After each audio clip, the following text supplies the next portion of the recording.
Hey, everybody, welcome to the UGASports Watch Along. My name is Radi Nabulsi. I'm joined by Dayne Young and Russ Tanner, former Georgia offensive lineman, sandwich eater, barbecue destroyer, the man, the myth. Keep going. Legend. I like this. Mortgage mogul. Mogul, absolutely. Mogul. Y'all are too kind. Yeah. Coach Dayne is taking the week off. He's actually out visiting some family out in Oklahoma, and he's like, I need to be here for the show. We're like, get the hell out. Oklahoma football needs some help right now. Coach Dayne, he ran out there and said, I saw that offense. We need to work on this. Well, he's made his bones coaching Oklahoma before he went on to Marshall and before he went into the Hall of Fame. So anyway, we needed a sub, so we went down the chart and came up with a walk-on scrub who can kind of carry the weight a little bit. Don't hurt. Hey, I ain't Coach Dayne, man. That guy, he is a savant when it comes to football. I've not been accused of being a savant of anything in my entire life, but I hope we don't screw it up too bad today. So, now, game should be started here in a minute. Thanks for everybody joining us. If you have questions, put them into the chat there. Hit follow. We hit our 20,000 followers 2-3 weeks early. My guys. So we got a lot of followers there on YouTube, but we also have our friends on Facebook. So be sure to join us. Hit the subscribe button. Hit the like button. Put comments in there. We'll talk to you. If you do a super chat, we'll put it on the screen. And if you make a good comment, we'll probably put it on the screen. So be sure to interact with us. We'll do it the whole time. 1 minute away from kickoff, we will try to get you synced up. It's going to be a weird one, Dayne, with the syncing and the streaming. Everybody's going to be on. The guys in the stadium will be tweeting stuff that happens live. Yeah. The people who are streaming it will see it happen a few seconds later. The people who are doing the watch along with us are behind that. But we all got to sync up now, so we're okay. Yeah, it's going to be a. How many people do you think right now have no idea that you can't watch this game on regular television? 98%. A huge population. What's the age gap there? I mean, is it like 40 plus that are really struggling with this, or? Nobody in my house is 40 plus. I can tell you from the tech situations now that it ain't great. The best post that we had of all time on UGASports this week was somebody went on there and said, "Hey, here's how to watch the game," and the guy went through it post by post by post, saying, "This is what you do." Now, do you have a regular TV? No, you can't watch it on regular TV. Do you have this app? No, that app is not this app. Oh, you subscribe to ESPN? That's not good luck with that. Welcome to 2021, people. Yeah, exactly. We ain't just turning on Jefferson Pilot Sports anymore. That's what I grew up on, right? With you 3 Daves. Yeah. 3 guys named Dave taking you through the game. I'm going to make sure this is refreshing so we can see it. Yeah. So we're at 12:01. We should be getting the game started here, and let me get rid of that. Hey, Radi, George Pickens dressing out. How about that? Is he now? Blaylock's playing today? Yeah, I put in my column the other day that Dominic Blaylock, guy hadn't played in 2 years. Okay. Yep. 2 years? 2 years, pretty much. You're counting this year and last year. This year and last year, so he was banged up. And then we had the Kirby Smart 6 season.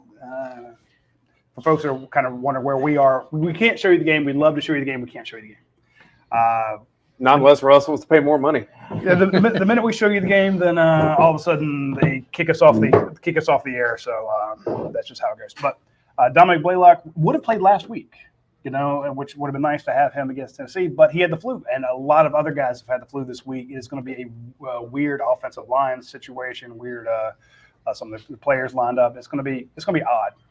But it is senior day in Sanford Stadium, man. Like it's a really cool group. Like this is a weird year for senior day because you've got like 3 different classes of guys that are kind of able to participate in senior day, right? Yeah. Normal seniors, super seniors, guys that may leave early because of COVID. It's just weird. So the last Mark Richt player in this game, and that's Julian Rochester. Really? Yeah. He's been there 8 years. Yeah, someone said that he was really good in the 07 blackout game. I like it. Yeah. All right, so they're lining up to kick off. Georgia's getting the ball first. So I can commentate on a lot of stuff. Kickoff and kickoff return, not my deal, man. You weren't out there? Never out there. You weren't a Trayvon Walker running down the field type guy? I wasn't allowed on anything to do with special teams. I know. As an offensive lineman, actually bring them through the kick. They're lining up to kick. And kick is in the air as we see it. A very short one.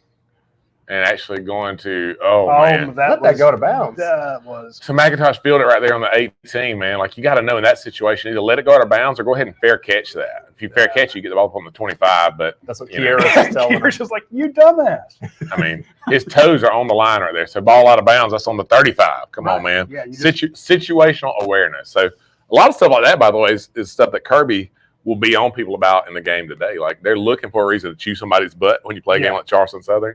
So, situational awareness. You got to know where you're at. The last thing you would do in the SEC championship game is start out on your 18 against Alabama and Will Anderson. Hey, Stetson's the starting quarterback. Didn't see that one. What? And off the I like that. A little power to the left side. Look at that. You can't beat that, man. I hope they re-show this. I know they'll replay it in a minute. Makes me so happy. Did you see it? You pulled it from me. Like, that joker plays center, and he pulls. So, I mean, you'll see him. Watch right here. Around 63. The left side, right there behind Schaefer. I mean, that's a lot of beef coming right there, right? You're like, well, he didn't really block anybody.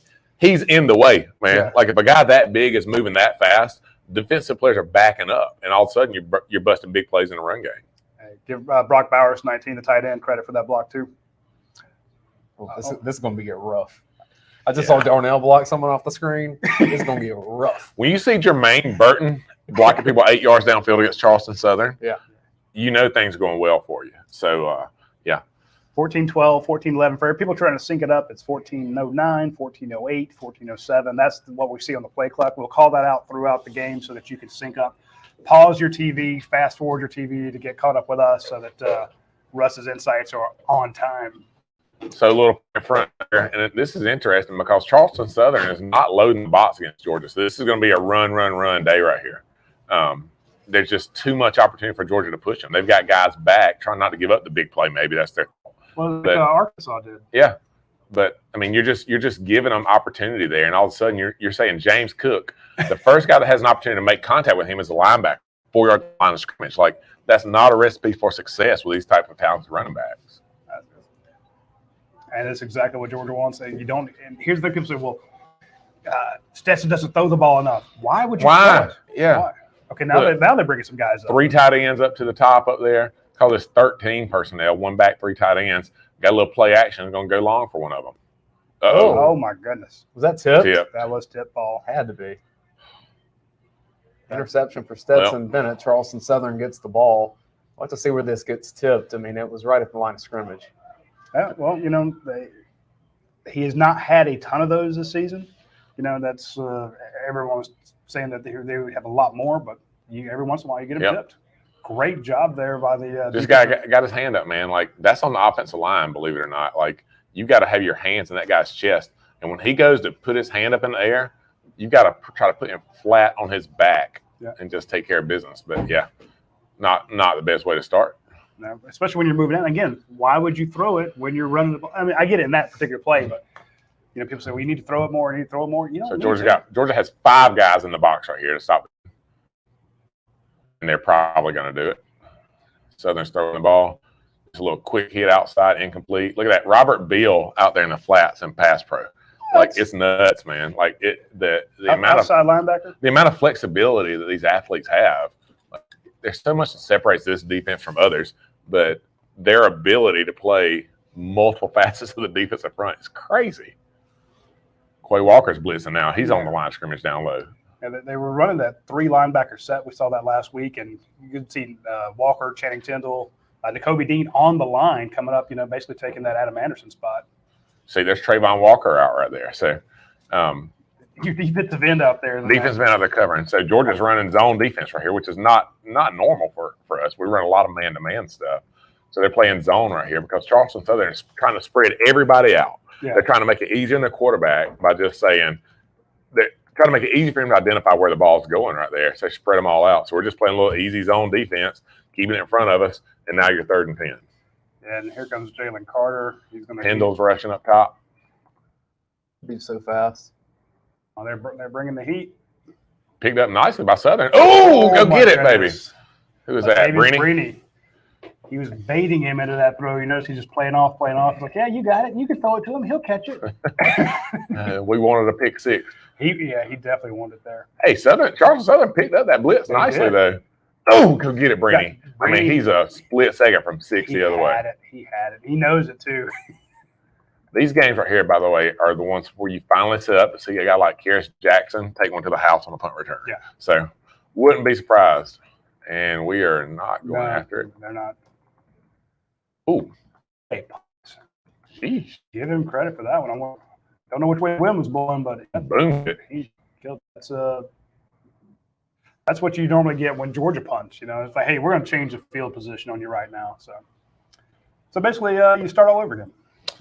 No, All right. no damage from the interception. No harm, no foul. Yeah, exactly. So here we go. It's like, okay, everybody warmed up now. Everybody feeling good.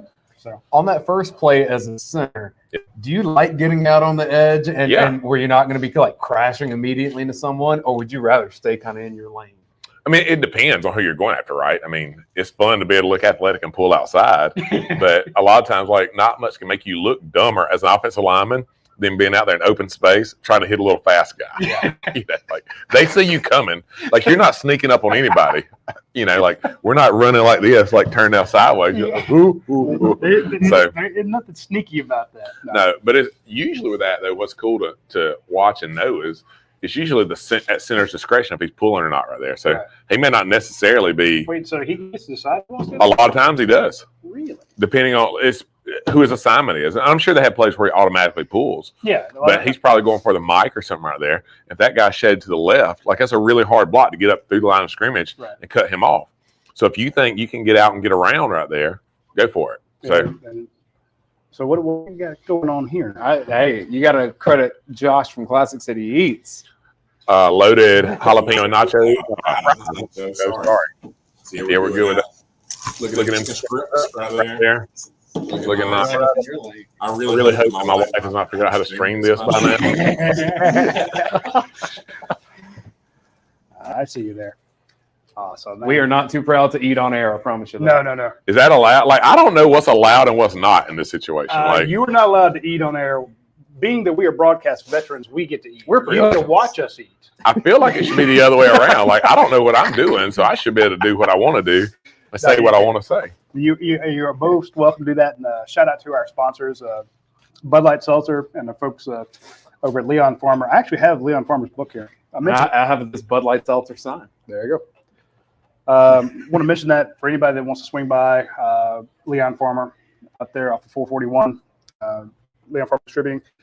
We basically have the book about Leon Farmer's grandfather. It was written by his dad. It is a fantastic book. Check it out. This is a life well lived, a amazing story. This is just an amazing man who set up a great company, and their company continues to sponsor our show. And when you get a chance, hit up those Bud Light seltzers. Grab the fall flannel pack. It is fantastic. I'm not going to tell you all how many I've had of those, but let's just say we've had a lot of them. So anyway, back to the game. 12:32 on the play clock. They're Charleston Southern has never had a win against an FBS opponent in 24 tries. This is a run. I mean, Charleston Southern has nobody down in the box. Right. I mean, that's just pure numbers. I mean, look, it's all day long. Gashed. Yeah, let's just not throw it the rest of the way. Look, James Cook is a guy to me right now that looks like he is trying to get paid. Yeah, like he's coming to the end of his career. In his last few weeks, man, like his skill set transitioned so well to the NFL. 40-yard game. He is on it, man. Hey, Alvin Kamara. Yeah, same type thing. DeAndre Swift, Sony Michelle. He's that guy. 12 minutes, 11:59, 11:58 on the game clock. Stetson down deep. Oh, go get it, Brock Bowers. I think Brock Bowers is going to catch every ball that comes his way. Like, he is a freak show, man. He is, absolutely. So, Russ, on that first down play, Warren Erickson ends up on the ground and kind of gets his legs taken out from under him. I had heard one time that if an offensive lineman is on the ground, that's not a good thing, obviously. Is that always the case, or would that be something that pisses an offensive lineman off to hear that? I guess it's according to what got you on the ground. If you got your guy blocked, then you don't care. Yeah. That's fine. But, yeah, if a guy rolls up on you and you're just doing your job. Counter. Not very good there. I missed on the counter. Well, Charleston Southern ended up bringing heat to that front side over there. I mean, football is you guys I could plug in doing mortgages all day. So I do mortgage for a living. I don't know if you know that. Really? But I do numbers, right? Oh, I know And that. football is numbers, dude. Like it's all about numbers. You're trying to get in the position. You got more people to block, and they have guys to tackle. And that time, Charleston Southern rolled a safety down late, so we ran right into it. So it doesn't matter if you're playing Raven County High School, where Radi was last night. You know, if you put enough guys in one spot, it's hard to run the football. I think it's back to a 4-man front here. Georgia with gifts that's been at time. And Jermaine Burton takes a little shot there. Yeah, Jermaine Burton, man, he is a guy that I follow him some along just because our buddy Terrence Edwards, you know, does the Terrence Edwards wide receiver stuff academy in Atlanta, and Burton's a kid that came from stuff. And I've seen Terrence talk about before, like how good of a route runner Jermaine Burton is. If you look at it, he is wide open so often, and that's not by luck. He is so crisp on what he does. So little heavy set here, 2 tights in close, receivers in tight. James Cook. Bunch formation to hand the ball off. Not James Cook, McIntosh. That's Getting getting back. Because keeps in his feet. Go, baby, running feet. and big Broderick Jones way down the field there to help with the blocking. Broderick Jones, like that guy, his shoulder so much wider than his hips, it's ridiculous. Look at him. He's And that offensive line right there is mashing, dude. Like if you saw that in the replay, I know people get back up and watch. The left side of that line just absolutely collapsed the defense right there. So it's very easy to be a running back when you're not even having to make a guy miss to your past line of scrimmage. And if you do make that guy miss, usually it's just one-on-one. You talk about the numbers. Yeah. So you get a hat on a hat, and then it's your running back versus one safety or one linebacker with a two-way go. Correct. And typically, your running backs are bigger and stronger than safeties, and they're faster and quicker than linebackers, especially when you're playing a Charleston Southern, right? They just don't have the talent to play with this. So, yeah, I mean, James Cook may have 500 yards if they keep feeding the ball now because the offensive line is getting so much push up front. So let's look at his yards right now. James Cook, 3 carries for 49 yards, not too shabby. You mentioned Broderick Jones. He's young, so this is not. What year is he a redshirt freshman? He's a redshirt freshman. If he ever learned, I mean, it's not a learning; it's the habit. Right? He plays a little high because he's a tall guy for sure. Yep. But if he can play a little bit lower, I don't see that guy being stopped. So the thing to watch some with him is he a natural knee bender, right? Mm-hmm. And they talk about that a lot with offensive linemen. So he's a big, tall guy. Is it easy for him to get low? Seems like it is. Yeah. Like he's that good. So man, I mean, so much of offensive line particular is like just understanding what to do, like actually knowing where you're supposed to go, where your steps are supposed to be, head placement, etc. And when he figures that stuff out and can play full speed, it's dangerous. Like the talent comes out when they can play full speed from understanding mentally what they're supposed to do. Well, and when you know the footwork of the person beside you, because one thing that Brent Rollins and I noticed in rewatching the Tennessee game, when Xavier Truss comes in, there were 4 or 5 plays where he and Warren McClendon were virtually stepping in the same spot. Right. And I don't know how they didn't trip over each other at least 2 or 3 times. They didn't. They got away with it, but it's something that's you have to watch if you're offensive lineman because that footwork gets so crossed over so quickly. Well, it's interesting. Like Xavier Truss, like I have no inside information with this. So if anybody thinks, "Oh, Russ calls Kirby or Matt Luke," like I don't have an inside scoop into that. But Truss is a big, huge, beautiful looking offensive of an athlete. Yep. Warren Erickson plays hard, does a good job, but he obviously knows what to do and doesn't screw it up a whole lot. Like he's big enough and strong enough he can physically do the job. And if he can physically do the job, it doesn't screw it up. You don't have to be dominant every single play to be an offensive lineman. You just got to know what to do. I mean, you go back. And he's 6'3", 15. It's not like a little dude. You got to be big. That's the first. Well, he's also doing it one-handed. Or at least he Accurate. did for the first half of the season. Early in the spring camp, Warren Erickson broke his hand. Went from being Georgia's starting center. He was how do we feel about potentially taking Ohio State in the first round? Maybe for the. It wouldn't work out that way though, depending on Alabama. It's not going to end up like that, but down here inside the gold zone, I don't even know inside the mirror right down the touchdown. Oh, they got him. Tripped. How'd that happen? A little number 40 there. That notice that linebacker that only comes up to Brock Bowers' shoulder pads. And I'm not trying to be mean to the kid, but he is a small inside linebacker. Took Brock Bowers out. When you go out on like the 2-yard line, you're mad because you're like, man, I may have a shot here. Like, give me the ball, coach. But Jalen Carter's Jalen Carter's Jordan in. Davis. All right, I'm going to go ahead and say the ball is going to the left side. Left side, yep. Is that where Jordan Davis is at? Oh, Jordan Davis at fullback. Give it to him. Throw it to Carter. No, give it to Davis. Give it to Davis. Senior day. He was short. He was short. Run it again. They didn't get it. He jumped from the 3.5. Jordan, if you watch the UGASports watch-along replay, don't die from the 3, big dog. You're 360 pounds. He's like, Davis, do it again, do it again, do it again. Oh, my God. It's a little early for the jump. Just run, big fella. Look at Warren Erickson folded in half. If you were on the bottom of that pile right now, you are ticked. Yeah. All right, here it comes. They're doing it again. Doing it again. Give it to Run him. behind Schaefer. Follow your block. There it is. Touchdown. Hey! Oh, who's he? Oh, look how excited the guys are, man. Yeah. I mean, you know they love that kid right there. Senior day. He laid That right on is Warren awesome. Erickson. Erickson is the one you said would be pissed. I can hear the crowd in the restaurant in there, man. They just thought we're ahead of them. That is awesome. Hey, whoa. Don't do that anymore. Like, if that guy jumped, look, there you go. Oh, they got him in the backfield. Athlete. Yeah. So Jordan Davis with 2 carries for 3 yards and a touchdown. What if he has 5 TDs today? Every time you're inside of 5, give it to Jordan Davis. Oh, yeah. I love it. Oh, quick recruiting note. People keep saying, oh, he's a 3-star that nobody knew about. He was a 4-star that everybody in the state of North Carolina knew about. Georgia went and got him. Yep. This isn't a Solomon Kinley repeat, or a guy that gets an offer at the last second. They knew about Jordan Davis. Georgia wanted him.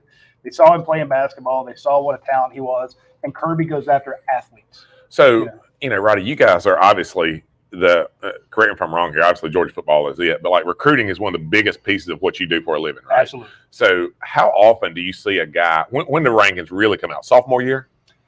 Junior year, really? I know y'all start now. Junior year, really, right? Yeah. How often do you see a guy come into a junior year that may get an initial ranking that by the time his senior year is over with, when the ranking's been readjusted, he's totally moved? I'm talking about like 50 to 100 spots within the rankings.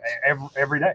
I mean, you see guys jump up and down a lot because, for a perfect example, I always point to Ben Cleveland. Yeah. We had Ben Cleveland, the number 2 player. 6th grade. Yeah, and number 2 player in the nation because when we brought him as a true freshman to Ravens Stadium up in Baltimore, and he walked out there, and people thought he was on the Ravens team. He's a true freshman in high school. So we're like, this kid, people thought, hey, are you the starting right tackle? He's like, no, I'm a high school freshman. Now, he would not maintain that ranking. Right. He wouldn't drop out of the top 100, but then you saw he's kind of stiff. Right. And he has to grow into that body. Right. So, people are like, well, he's number 2. Why'd he committed to Georgia and you dropped him 50, 60 points. No, he's a 3rd or 4th round pick, But then we've seen other guys who we had nobody had him ranked, they're a 2-star, 3-star. Well, if you could go back and re-rank Stetson Bennett, yeah, maybe you don't give him a 2-star ranking. Maybe you move that guy up a little bit. Yeah. But there are a lot of guys that will jump up and down. But if Stetson was 4 inches taller, it'd be a 4-star. Yeah. Everyone knew it. But when you a guy like Solomon Kinley, yeah, 3-star, well, last second offer, Eric Stokes, perfect example. Right. A guy that Georgia offers the night before night before signing day. We run down there, 1st round draft pick. Yep. It's crazy. We're at 9:01. I'm doing your job now. You need to focus, That's man. good, man. Charles I'm Southern also got the ball working again. on Twitter here. Yeah. 10 to right up. Oh, That's not a good day. Get him. Oh, my Come goodness. on. Uh-oh. I saw that ball coming out. So I mean, quarterback, good job being elusive. Tim had him dead to rights. A quarterback that can move, that's a hard thing to do, to tackle that guy right away. But he's got to know when you make him miss the first time, dude, just sling it. Throw the ball somewhere. Yeah, get out of there. I would throw it at my head coach for calling that play. Especially when he's waving the ball around like this, you just know That's a that strip sack coming. 2nd and 18 for Charleston Southern. 8:32, 8:31, 8:30, first quarter. Look at Lewis Senior going up trying to figure out. Devontae Wyatt. I mean, I see you, Decatur. Oh, flag. what is that? That's an interesting flag. It's got to be holding. So they can't call. They can't be pass interference, right? Because It's so far it's back. uncatchable. But they probably can hold him so that before the ball's out of his hand. Got to be the call. But yeah. Shout out to Bud Light Seltzer for sponsoring our show. They are, if you are enjoying the Bud Light Seltzers with us, defensive holding, exactly. Be sure to let us know. Let us know which flavor you like. And shout out to Leon Farmer for sponsoring it. So, Is there any player on Georgia's team that's more overlooked and underrated than Devontae Wyatt this year, by the way? it's tough because you see Jalen Carter out there. Everybody talks about Jordan Davis. But when we do the snap count each week and we actually put out who plays the most snaps, and you look on that defensive line, and you see Devontae Wyatt, the super senior out of Decatur, that guy just makes plays. I really hope he gets a shot at the NFL. He will. 822, 821, handoff. That's a good job by Charleston Southern, man. They're getting 5 yards right there up the middle of Georgia defense. So, you know, it shows you a lot of times you don't have to be a man eater to be effective. You just got to get your hat in the right place and get on a guy, make it hard for them to get off. So that whole line moved pretty well that play. 7:59, 7:58, 7:57. Dogs up 7-0. I like keeping it on the ground. Keep the clock moving. that's not good. That is not good. Oh, Nakobe, get him. I mean, that quarterback today. He's running for his life. Look, Poor kid. I don't know him. I hope his mama is there to like see him play in the big stage. But like at this point, you just want him to come out healthy if you're his mama. Like he ain't got a shot, man. His receivers can't get open. His offensive line can't block all these guys. No. And the bad news for him is Georgia is bringing heat almost every play because they're not worried about these receivers beating the DBs over the top. They just don't have the ability to do so. So now when you're turning Tyndall, you're turning Dayne, you're turning Quay Walker loose and saying, go get him. It's rough. Here he comes again, Nakobe Dayne. Watch. Here he comes. Chambliss at the bottom of your screen. They're already getting some subs in there. Oh, my goodness. Well, they're getting First subs in part because it's Charleston Southern, but in part because this team is still dealing with the flu that it was dealing with last week. And so there's going to be some players, especially in the defensive front, that are missing some time here. Well, they've got to have guys that can play, right? I mean, now Walther's in. Who's 92? Young? No. Who's 92? That's not good, by the way. That's bad broadcasting to say who is that guy. It's worse that both of us just like dub that back out. That's not Logue. Who is that? Logue is 96. Yeah, I'm trying to think. Then get. Keely Ringo's got to get his head around right there, man. Like he's going to get a lot of pass interference called on him if he just doesn't turn around. If he turns his head around, that's a pick. So they're spreading us back out again. They're coming as wide as they possibly can. like Tennessee did. Yeah. Just little short completions. This is some Leach style football. I think they called it incomplete. They sure did. He got it, but it was out of bounds. Yeah, got to be in bounds there. And that's the problem with this dunk stuff.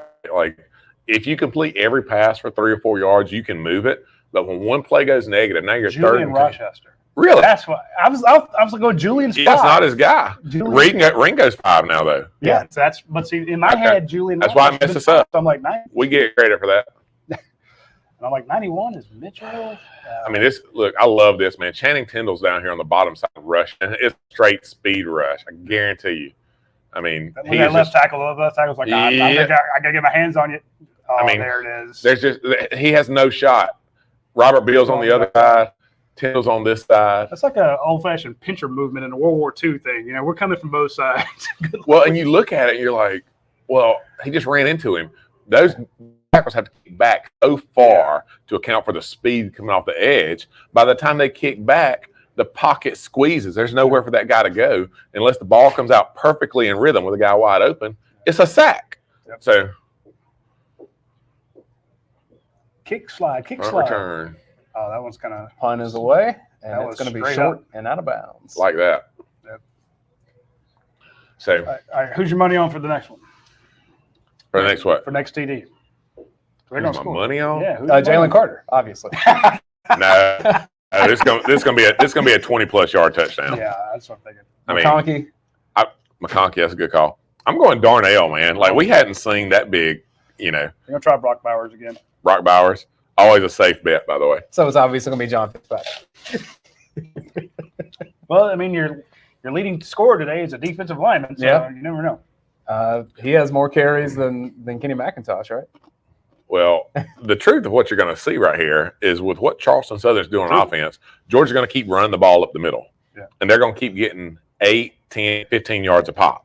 And eventually Charleston Southern's going to do what we saw them do earlier on that little counter we tried to run. They're bringing that safety down to the strong side. then what happens? You got Bowers down the seam. You got McConkey over the top. You've got Burton on a post, and you're going to hit a big play like that. So, it's not a complicated game. It's not a complicated game, especially when you're this much there's better. A lot going on. Yeah. Right. So, it's just a matter of Monken deciding who he wants to be the primary target on it. So, I hope we get down to the 1 yard line again, and I hope we give it to Jordan Davis again, just because. Well, look, as dumb as the Heisman voting stuff is, stuff like that is getting New York City in the Heisman. He's not going to win the Heisman. I didn't even think about that, though. That is a great way to get him invited. Let him pass 100%. to Jalen Carter. Yeah, I'm sure he can toss the ball. Why don't you just line him up and throw him the ball? Like, if he lines up wide and a 5'9" DB is on him, what's he going to do? Yeah, You got to box up. I mean, I think you could call that play at the line of scrimmage. I'm with you there. So, I'm sure they practice it.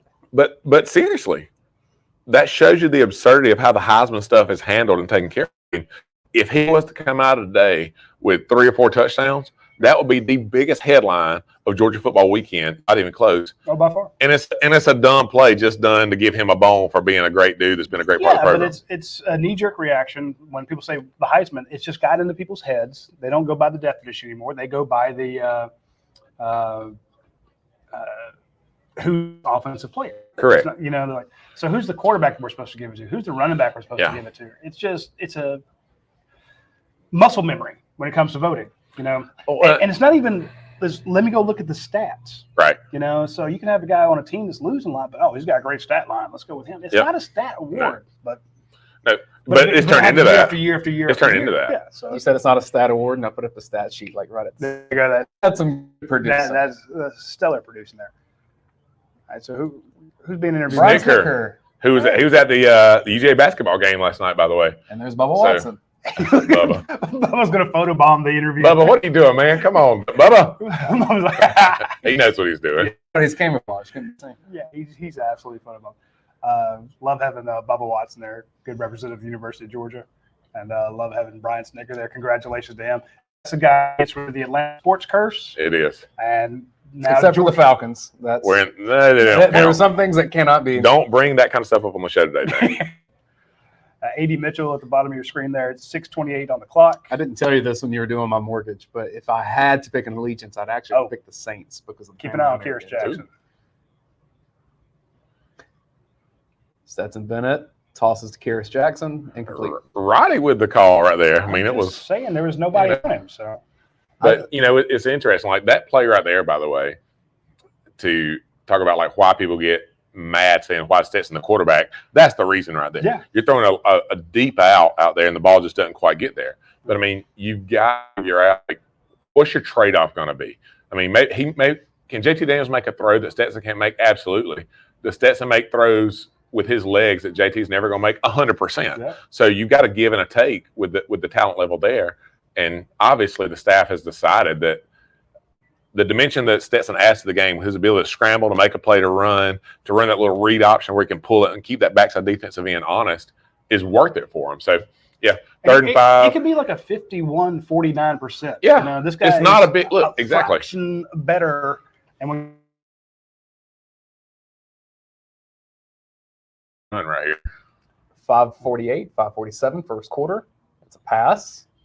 Short. Incomplete. he dropped it. They're going for it. I mean, you go for this, right? Yeah.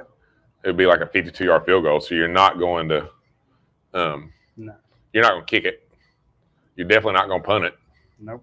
I would like to see a replay of that. It looked like Burton had the chance to make the catch. Yeah, I was thinking Darnell's got to be on the field. He still would have been short, though. That is coach brings that up a lot of times when you have a 4 and 5 or 3rd and 5 or a 3rd and 7 and you go down 4 yards, you go down 6 yards, you don't quite get there. Washington in motion, goes back. Uh-oh.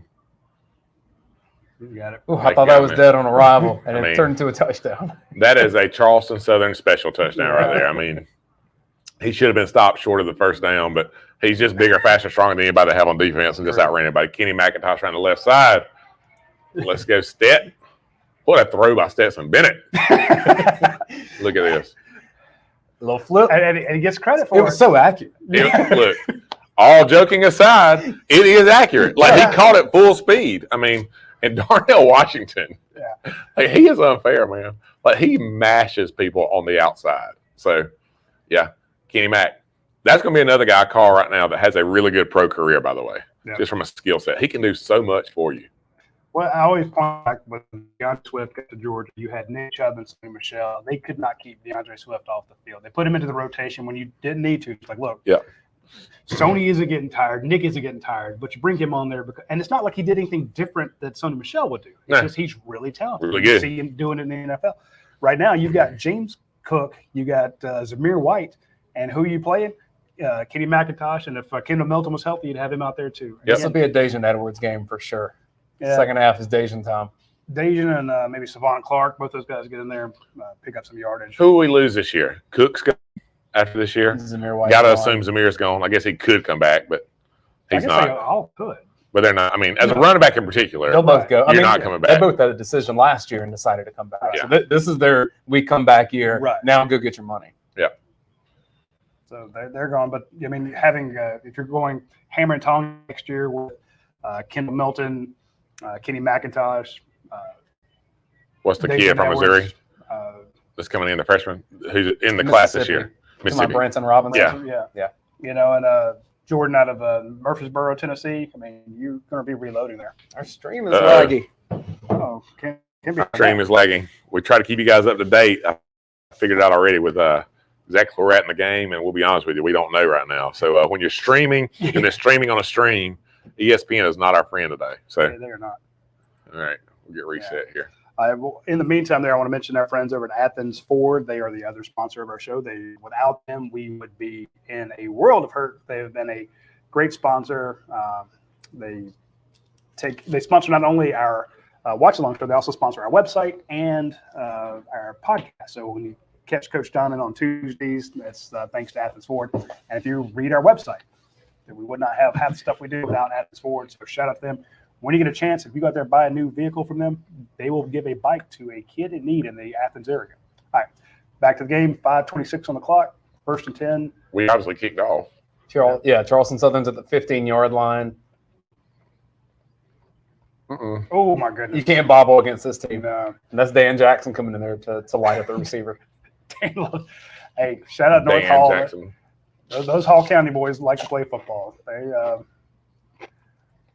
You may not see them in the Georgia Dome a whole lot or in Mercedes-Benz, but they are football players in Hall County. As we wait for the second down, I'm going to do a bit of a read here in case anyone joined us late. This is the UGA Sports Watch Along Show. I know a lot of you are trying to watch Georgia on this stream. We can't show you the actual game itself. This is the Watch Along Show that we do every week, designed to be at Charleston Southern drops the ball. It's going to be incomplete. This is your second screen experience. So you have us to get some UGA-centric commentary. We know a lot about this team. Russ played for this team. I don't want to tell you how many years ago because it's going to be so old. Long time. But, you know. What's with the gray? You see that? I can't believe you have gray. You're old. My wife says, you should color it. Like, there is not a snowball's chance in Valdosta. I'm cutting my beard. But we're your second screen experience. So you have us on your phone, your tablet, your laptop. And then you have the game on your primary screen, which also could be a phone or a tablet or a laptop today. Oh, every guy on the Georgia defense just standing up on the line. Not one guy was handing the dirt. Yeah, it's not fair, man. Just cruel. We don't do this with Jim Donnan. He is in Oklahoma today, so that's why we're doing it here. He'll be back next week for our game, Georgia versus Georgia Tech, and then wherever Georgia winds up in the postseason from there. I will say that I have never done a show with two people that know my finances as well as what we have at this table right here. Russ knows exactly how much money I make or how little money I make, and Radi knows how much or little he pays me. Ooh. So, almost blocked the punt right there since we're talking about money. Let's go, Kyrus. Take it. Kyrus is going to cut to the inside of that block by Lad McConkey. Oh, right there. It's always like a shoestring away, man. He hasn't That's what it broken feels one like. this year, but it's close. And you can see the guys on his blocking team there. The guys that are blocking for him, they are doing the same thing. They're snapping their heads. They're like, "Man, we almost had it. You could tell they felt like they were pretty close." How much of a game could you play now, Russ? Could you get through a quarter? Huh? Could you get through a quarter of Charleston Southern? I'm not saying an SEC versus Charleston SEC Southern? game. Maybe. Probably not. Thanks, Robbie Dodson, for the nice comments there. He says, y'all beat the crap out of the networks. We'll miss the coach, but this is a lot of fun. So, All right, so Georgia's It's only got going to the get ball. more fun, Robbie, as those on. 4 minutes, 26 seconds, first quarter. Georgia has a 14-0 lead. Zamir White, left side. Amir White following his blocker there. Warren McClendon just Touchdown. killed a man. That was a murder. So that's McClendon coming around the left side. Is that right? Yeah, he Yeah. pulled all the way Pulled around. all the way over, and it's a actually murdered counter. somebody. Yeah, it's a counter. You had Erickson and McClendon, I think, both pulled right there. So Same play. you'll see the running back take a jab step this way, sets the linebackers, and then you got Erickson on the kick out, McClendon on the cleanup. Poor kid's flat on his I mean, it's just like he's got family, Warren. Yeah, that's rude. He's got family. I hope his mom was not in the stands. You know that right there. I'm most jealous of the thing, by the way. How high those guys jump, like a post-touchdown celebration. Like, I've tried before, and I don't get off the ground. Like, that's Well, the why the offensive line You pick them up. lift. Yeah, you pick them up. Like, look, we're used to pushing those the military press and plates and stuff. We'll give you. Yeah, We'll make Some of you these high. linemen now, they're like, Andrew But that's Thomas why had hops. that's like with us. Like, well, we love people like Tyson Browning as running back because you can lift him, right? JT Wall scored a touchdown. No, You weren't picking that. You were like good job, headbutting JT. So, you pat him on the back. Carlton Thomas, you could just throw him in the bleachers. boys, we're going to see. So currently, the rush yards. I don't know if this is good or not. Georgia 148, Charleston Southern -16. You said you're a numbers guy. I think that's good. Yeah. You're going to see a lot of guys get a lot of experience in this Georgia game starting in the second quarter. So, like Kirby knows the F team like this. Like I thought it was interesting this week with his comments about how he thinks it's unfortunate that the FBS matchups are going to quit being the case with the conference expansion. And it wasn't because he likes to go beat up something like this, but it's an opportunity to let guys play that don't normally get on the field. It's an opportunity to let these FBS kids come and play in the biggest environment in college football against the best of the best. It doesn't matter if they get beat 70-0. For them to say, hey, you remember that year Georgia won whatever? We were there. We played them. We played them. Oh, man. Kobe Dean, NFL Hall of Famer, he tackled me. Yeah, I went head-to-head with Warren McClendon. Or, I in the second half, I actually put Warren Brinson down. You know what it is. I won one-on-one on play head against this guy who's playing in the NFL. Yep. So I grew up in East Dublin. You obviously played for Johnson County right down the road.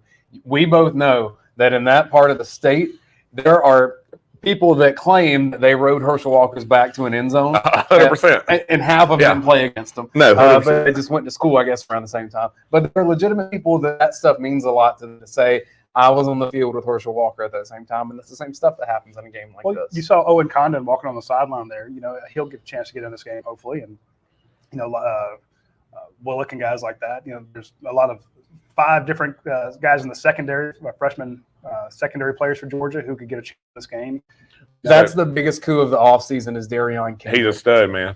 And that play that you see right there, so many teams are trying to hit these little short passes, 2-3 yards, and make a guy miss. Yeah. And when they throw that ball and your corners close so quickly and tackle well, and you go from 1st and 10 to, completion. What? 2nd and 10 again? Yeah. Like, your DBs are doing their stinking job. So, Darren Kendrick has been a baller this year for UGA. Kendrick and Ringo might be the key to a national championship because Georgia's got to be tested on the edges. I would agree. We had a lot of questions about Chris Smith. Looked like he was on crutches earlier, so he does not appear to be playing. I'll do a little. Can we send out the bat signal? I'm sure he's on somewhere.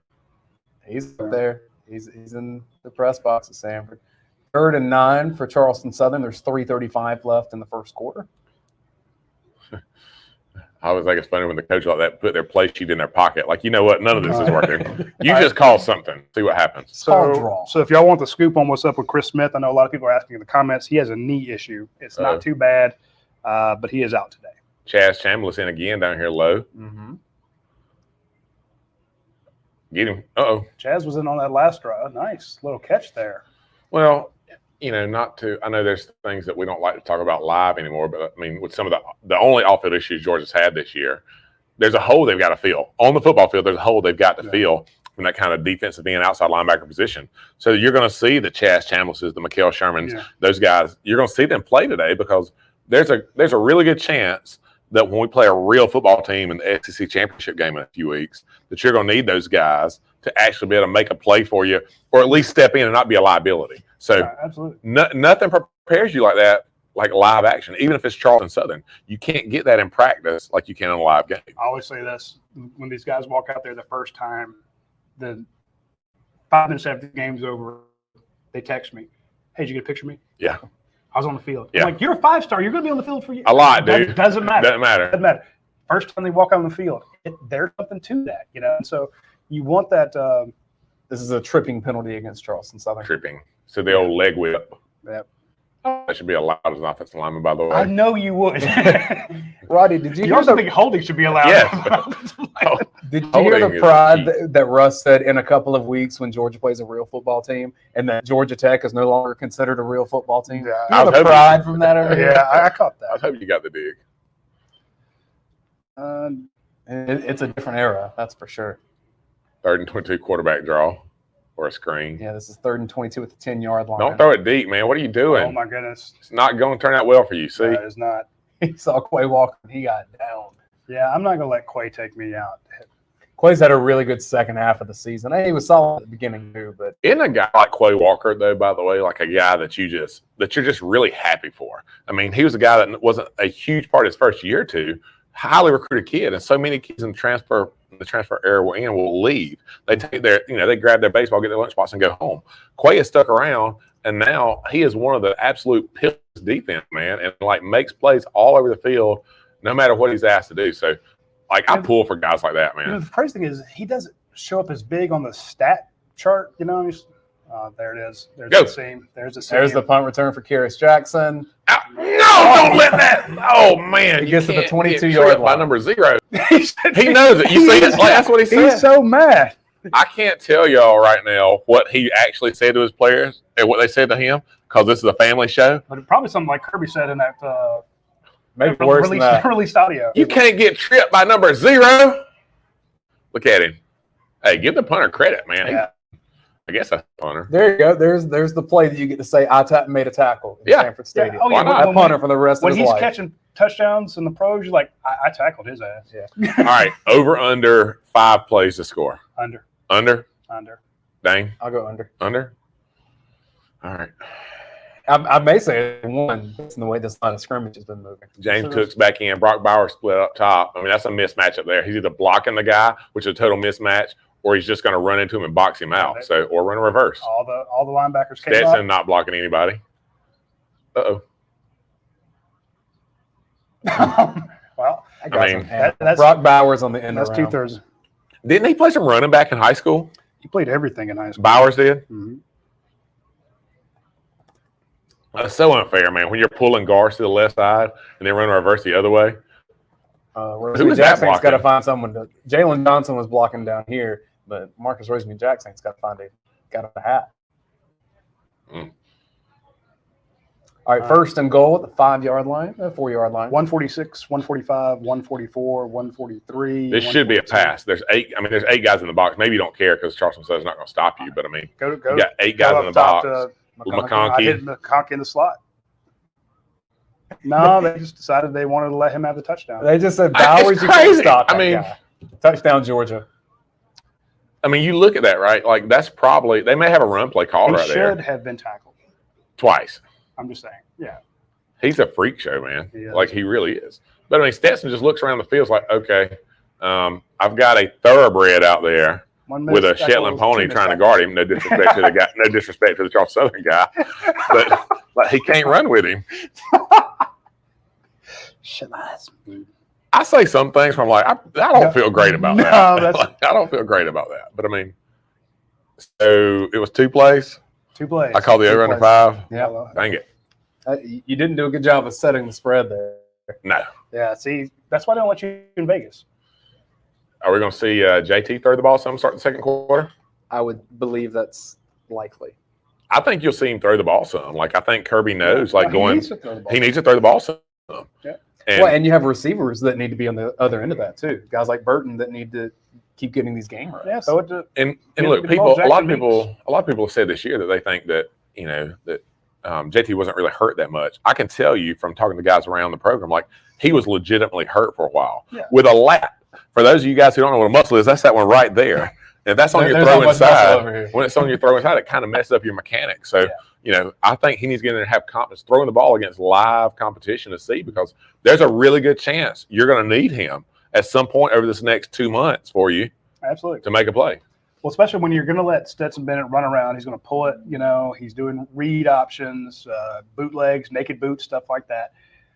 When Will Anderson gets out there, and Georgia's pass protection on show passes has not been great. At drop back passes has not been great. Yep. So you've seen him have to run for his life. Yep. Somebody's going to catch him. Yep. It is inevitable. It happens in football. Hopefully he doesn't get hurt, but if he does, for people it's like either or. Hey, you got two. You can play the other guy, and maybe they decide to switch up. When George Pickens comes back in 2 weeks, which I'm assuming he comes back for the SEC championship game, he's dressed out today. He should play against Georgia Tech.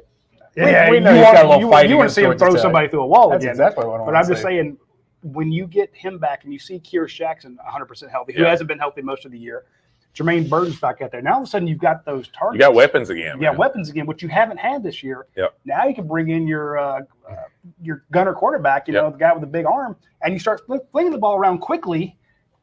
So hey, you get both of them, and I just think this is Kirby Smart's plan. You take two quarterbacks, you beat Alabama with two of them, just like they did you.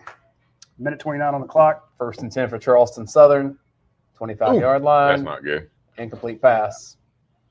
Well, you were talking about guys like Quay Walker. You're happy to see him out there. And I was mentioning Quay doesn't really show up on the stat sheet that much, but on the plays, he's everywhere. Everywhere. So it's just like sometimes you have a interior defensive lineman. It's like, oh, he only had 3 tackles. Right. He changed the outcome of the game. Yeah, people that don't understand football and who are arguing that Jordan Davis should not be invited for the Heisman, they'll look at the stat line. He had 2 tackles and no sacks. Okay. 5 people had to block him on every other play. Exactly. But you got Stackhouse in now, with Jalen Carter. A lot of guys. Nakobe Dean. See, I think if there's a Heisman contender guy for Georgia, it's Nakobe. Yeah. And I only say that Jordan Davis, when he plays, is great, but he's not an every down guy. And he scores 4 touchdowns today. He'll be in there. He definitely would. There's not another Jordan Davis in the country, so that's the argument for him. But I think what Nakobe Dean has done this year is special. It's so much like what Roquan Smith did in 17. Imagine if he comes back for senior year. Yeah. That ain't happening, bro. I'm just saying. That ain't happening, bro. I said imagine. I didn't say Georgia is so spread out. Right? Oh, it's 3rd and 10. No wonder. Yeah. So we've got guys backed up everywhere. So you're making them throw the ball in front of you right here. Yep. The goal is make them throw it short, tackle him, or just sack him. That works too. Oh, no. Uh-oh, that's not good. Uh-oh. Oh. How's that not a flag of some sort? Somebody for something. Like, I don't know what they could have possibly thrown outside the tackle box. He was out of the tackle box, so it's not going to be grounding, right? But there was no intended target.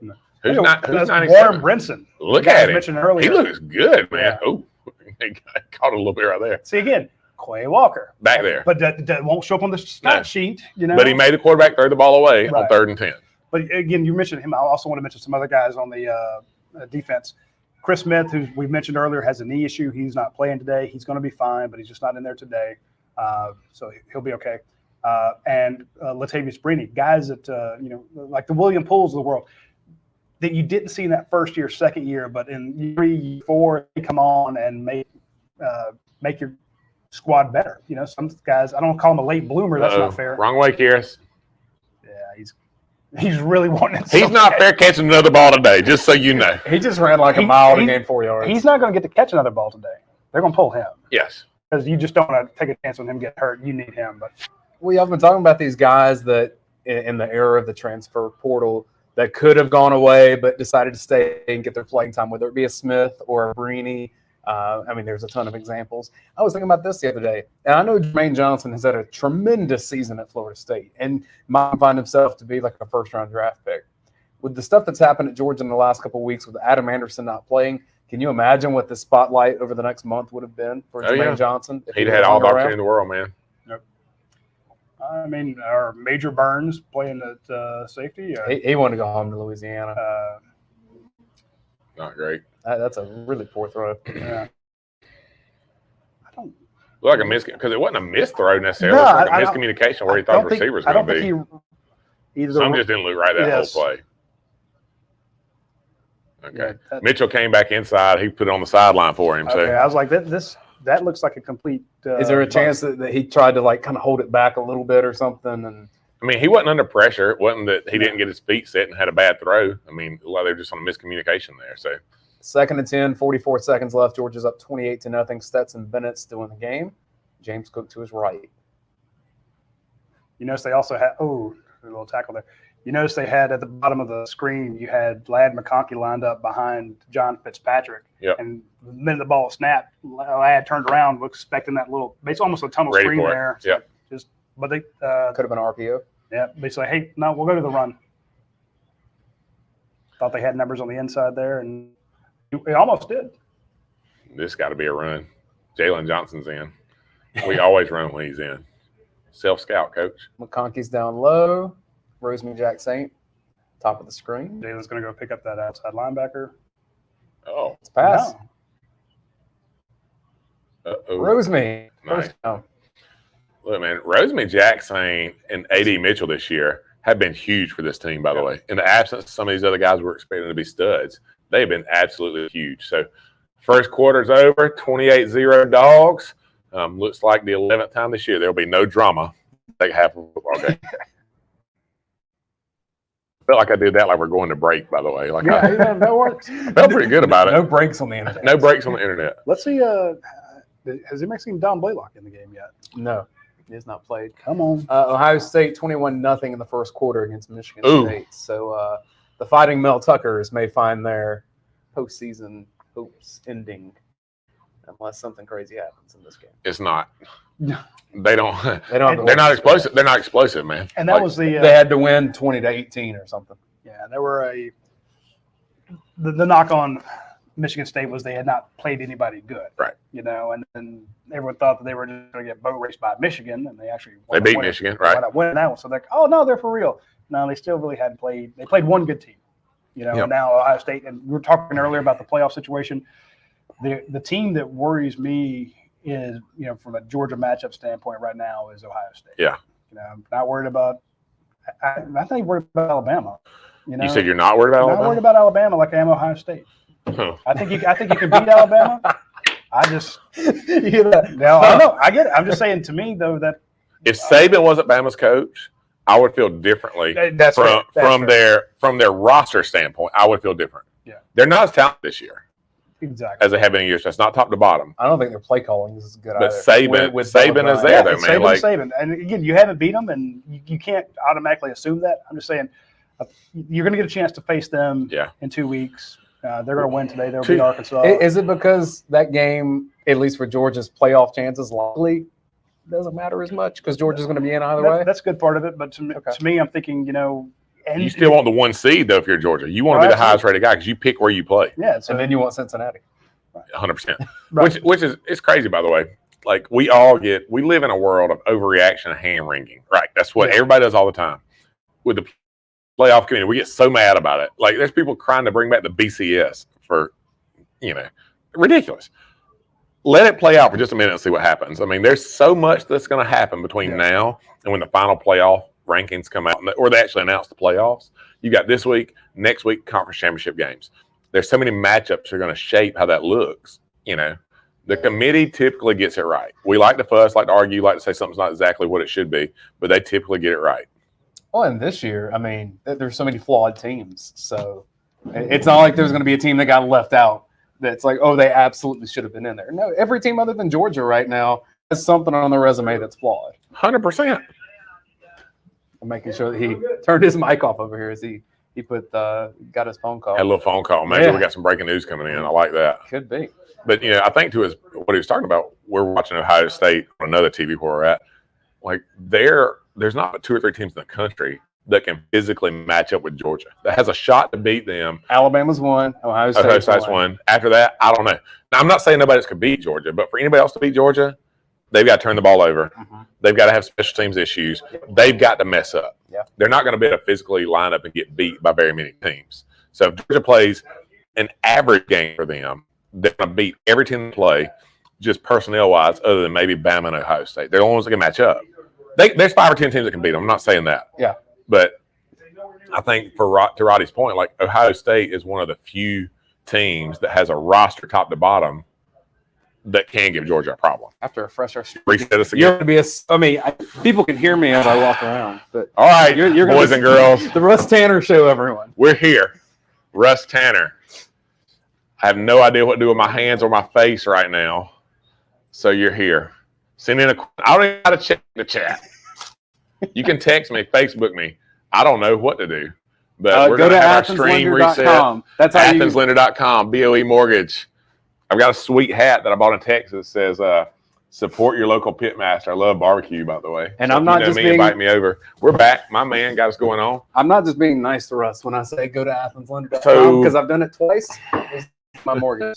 Yeah, last time you didn't even need to buy a house, but I talked you into it. I don't know if that's right or not, but whatever. I'm glad we did. Darnell Washington, a little bootleg action. Get out there, Step. Oh, yes, sir. Easy. McConkey. Completion. I don't know how Stetson does this little high step that he does so effectively, but like he is untackleable from behind when he does the high step. Untackleable? Tackleable. Okay. You see that? Yeah. Lad, 2 feet in, NFL catch. Out of the way, don't hit me. Lad's an athlete. That kid is a stud. You know, we were talking about Jordan Davis in the Heisman race. I've never seen a Heisman race like the one we have this year. There's not a clear-cut guy. No. I don't know that there's a guy. You're just going to have to give it to somebody. I think it should be Matt Corral. I mean, overall That's talent. who I said last week. And everybody's like, it's all best they lost the game. I'm like, no. He's a stud, man. kid is- He is a stud.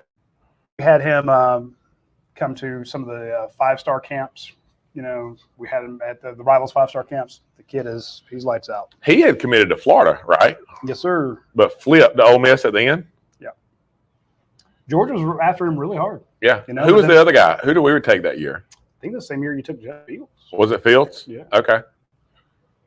You know, He was in the same class with Plumlee, right? Because Plumlee originally was going to go to Georgia. Yeah. Ended up staying at Ole Miss. He plays baseball there too. He doesn't play quarterback anymore. No receiver.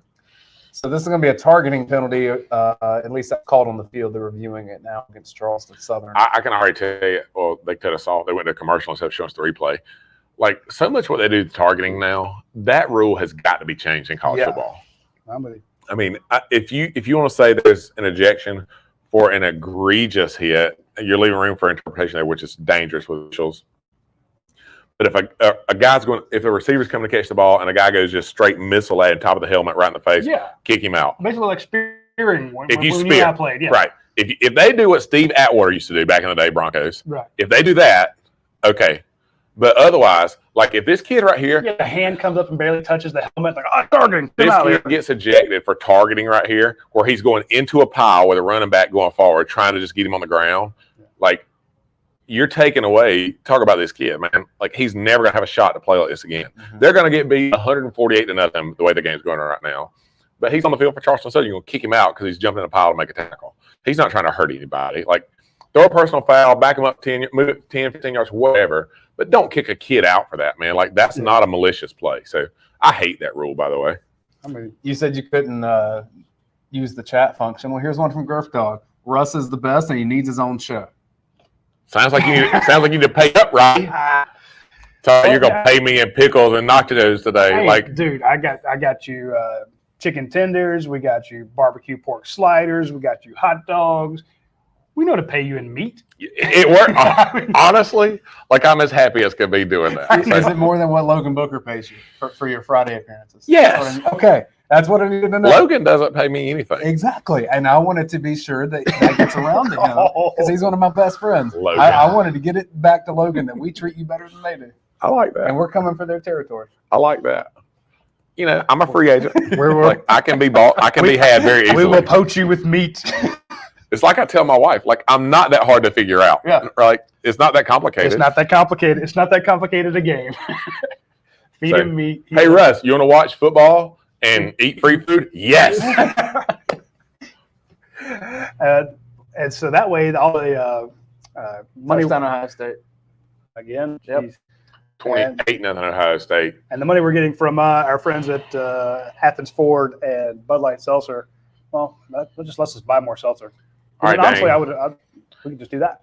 do your thing, man. Tell people where we're at. We've been lagging behind. Tell them where we're at in the game.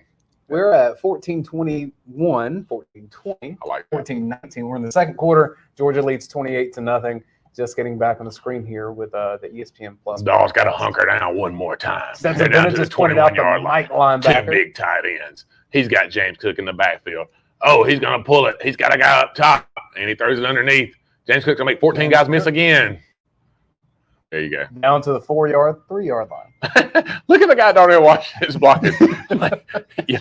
People, if you can see the end of this, like, this is ridiculous. Darnell Washington is blocking a kid that looks like my nephew.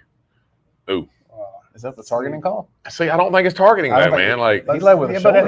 I guess they hit him with it. When the top of your helmet goes into a guy's ear hole, they're going to call that. Touchdown, James Easy. Cook. All right, James Cook for Heisman, like we've been saying all year long.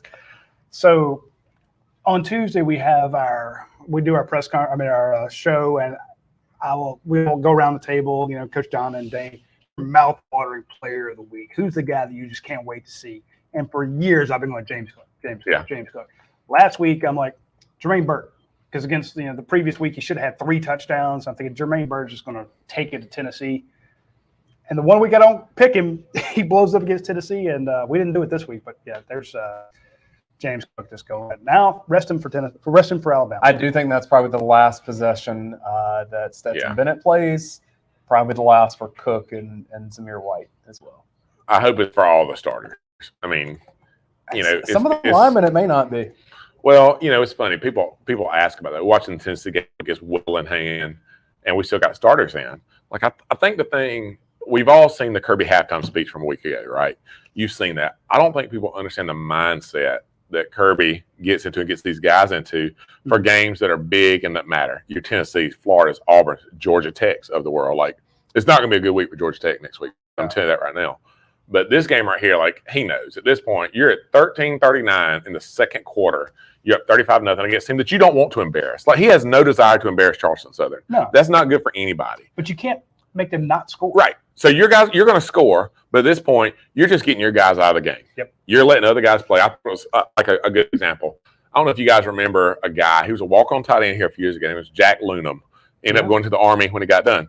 I thought it was really awesome. I saw on his Facebook page today, he shared a picture of himself playing against Charleston Southern. And he said, so glad that we played Charleston Southern because here's a picture of me doing action in between the hedges. You may have even taken it for all I know. So, I thought that was a pretty cool thing for a lot of these guys who have been just, blood, sweat, and tears guys for the program. Yeah, that might have been the first time he got in. Or not, he didn't get in very often. No. Because Jack couldn't put on weight. Right. Because he was an ROTC guy. Right. He wasn't working out double time. So it was like, if he put on the weight to be a SEC tight end, he wouldn't be able to do his ROTC stuff. This is a guy who had a career in the military, so he had to do double duty. So one hampered him from the other. But this was his chance to get on the game. And, 7 years later, he's like, I got to play at Sanford Stadium. And it means something, man. Like, a lot of my friends now, I'm good friends with a lot of guys who are walk-ons when I play now.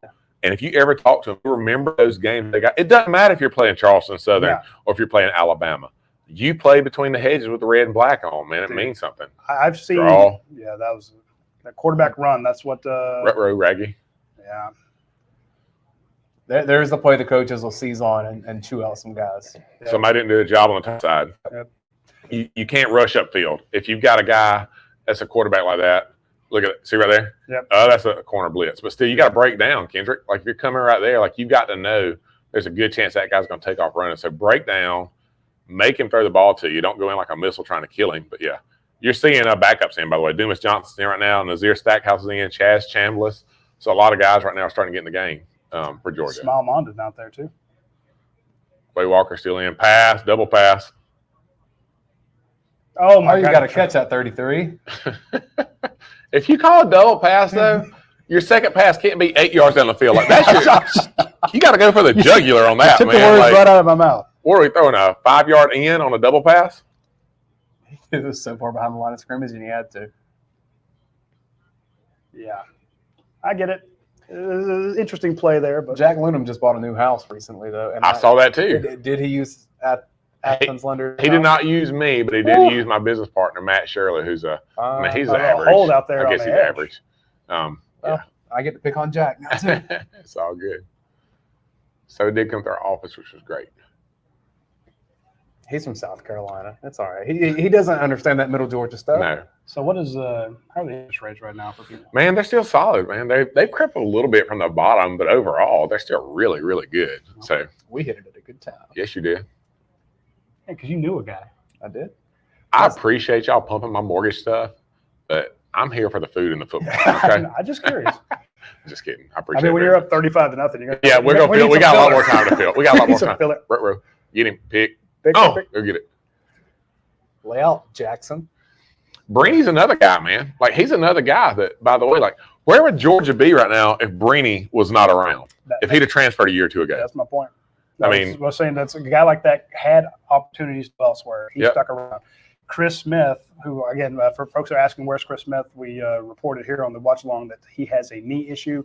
It is not too bad. He'll be fine, but there's no point in playing it today. Yep. Rest it, but I say he will be fine. I'm just told it's not too bad, so we'll stick with that. There's the punt for Charleston Southern. Don't punt, man. But The ball's on the 35-yard line. but you Go need for it. you need a Chris Smith, you need a Latavius Breeny, you Yep. need Amir Speed. Amir Speed, William Poole. Dan Jackson gets his opportunity because Here comes JT, by the way. There we go. Let's He's see. coming in. I saw him button his helmet up right there. bomb first play. So, yes. I guess it was my sophomore year. We were playing somebody, beating them pretty good. And, fourth quarter, they're putting in the backups. They pulled Greeny and Shock both out, put Corey Phillips in. Oh, my boy Corey. Corey Absolutely. was kind of like a half coach, half player. Yeah. He did what he wanted to do at this point. Rick goes in and he is like 24 power. Corey's like, what? He's like, Corey? Corey runs up. He gets to the hash like, Coach, I'm checking red. And he did. He checked at the line of scrimmage and threw a fade to Reggie Brown. So I was like, Coach Rick was fuming. Corey cared? No, not even a little bit. So I love that guy. You can't outthrow Reggie Brown either. That guy. no, Reggie Brown's a freak show. So yeah, it's fun. I forgot I had something else I was gonna say before that. Oh, the thing I remember right now, like when you're one of the older guys, the starters and offensive linemen, the main thing you want to do at this point is take your knee braces off. Yeah. But it's the art. Because if the O-line coach says you take your knee braces off before it's time, it's not good. Right. You want to sneak your gloves off, Mhm. get that wrist tape undone, and then slide your knee braces off and get to one of the student trainers and threaten them. Like, if you tell Callaway, got my knee braces off, I will drop the Hulk Hogan atomic elbow on you in the locker room next week. So, Start getting some towels and covering. guys start looking for snacks.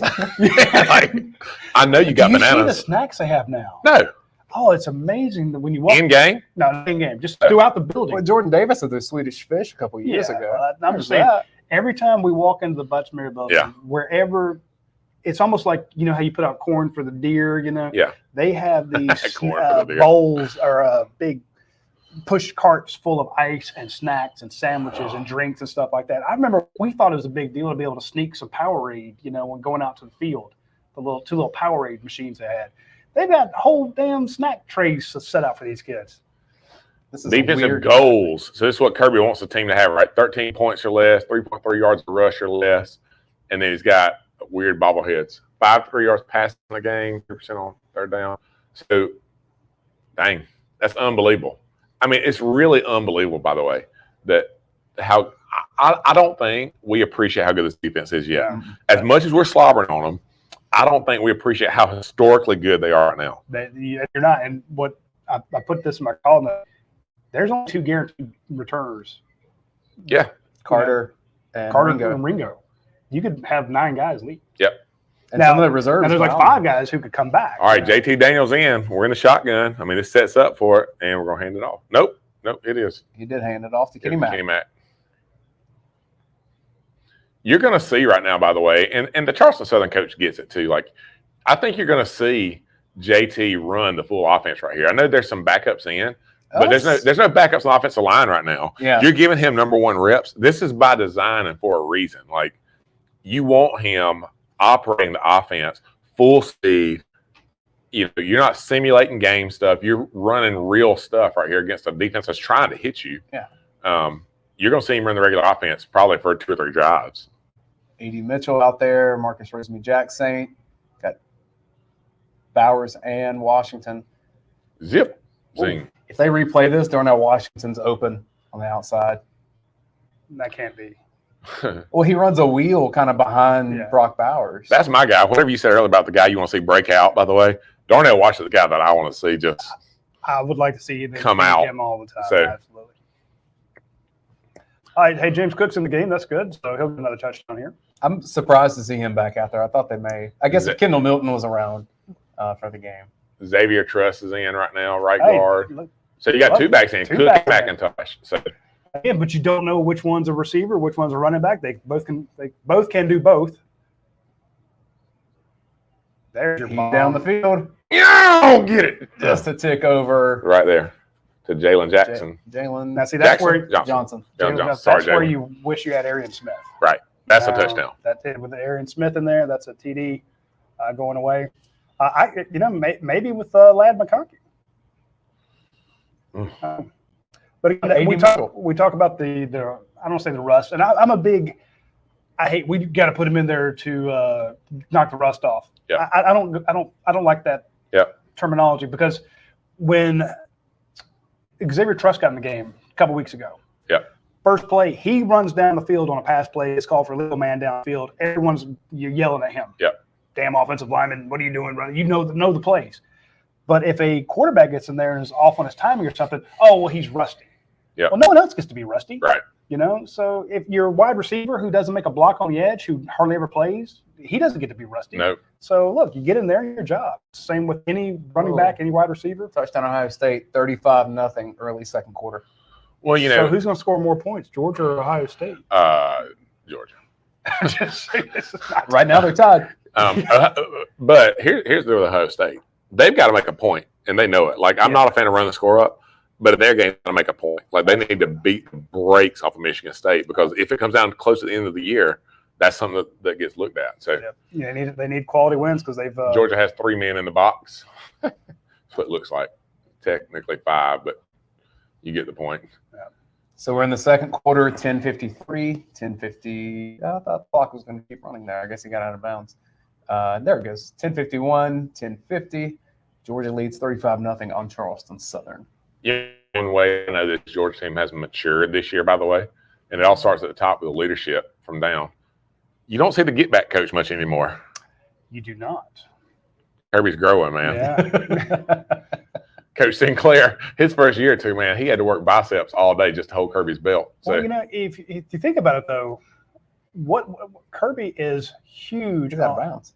Yeah. William Poole coming up. You're going to get a flag doing that, William. We talk about the vertical of some of these touchdown celebrations. Kirby still got that vertical. It's pretty good. Yeah. Yeah, it's pretty good. So now, I'll say, so Kirby gets mad when a guy runs onto the field, Juwan Briscoe with his helmet off, Right. and cost your game against Tennessee. Talking after a play, plays where you're not under control. Yep. Well, he's not under control. What kind of example does that set? It's like I can jump around and be crazy. But he's better. He's better now. He though. is better. That's what I'm saying. So it's a kind of a lead by. There's that amoeba defense. Everybody's on the right side, by the way. You're going to see guys loop back this way, by the way. See that? 95. Yeah, Zion I'll tell you Lowe. Wyatt. Sorry. Yeah, I'm talking about Lowe. He looped around, you said, and got back. The crazy thing is, like you see this amoeba defense, and it confuses an offense. It confuses me. A defense is always going to be fundamentally sound. So there's nobody lined up on our left side, their right side. Yeah. But on the snap, he's looping back out. You're not going to be fundamentally unsound by sending everybody through one gap. Like, he's got a guy coming back out here, so you've got everywhere covered. There's nowhere for him to go. If he stays inside and overloads, the quarterback's got an easy lane just to scramble. So if you're blocking against an amoeba defense, you got to be patient. They're all coming back to the same spot. Yeah. They're not going to do something that you've never seen before. They're coming back to the same spot. But guys on the offense get too overzealous, too worked up, and just don't get there. That right Who is tackle. this? That's McConkey? McConkey. Go, lad.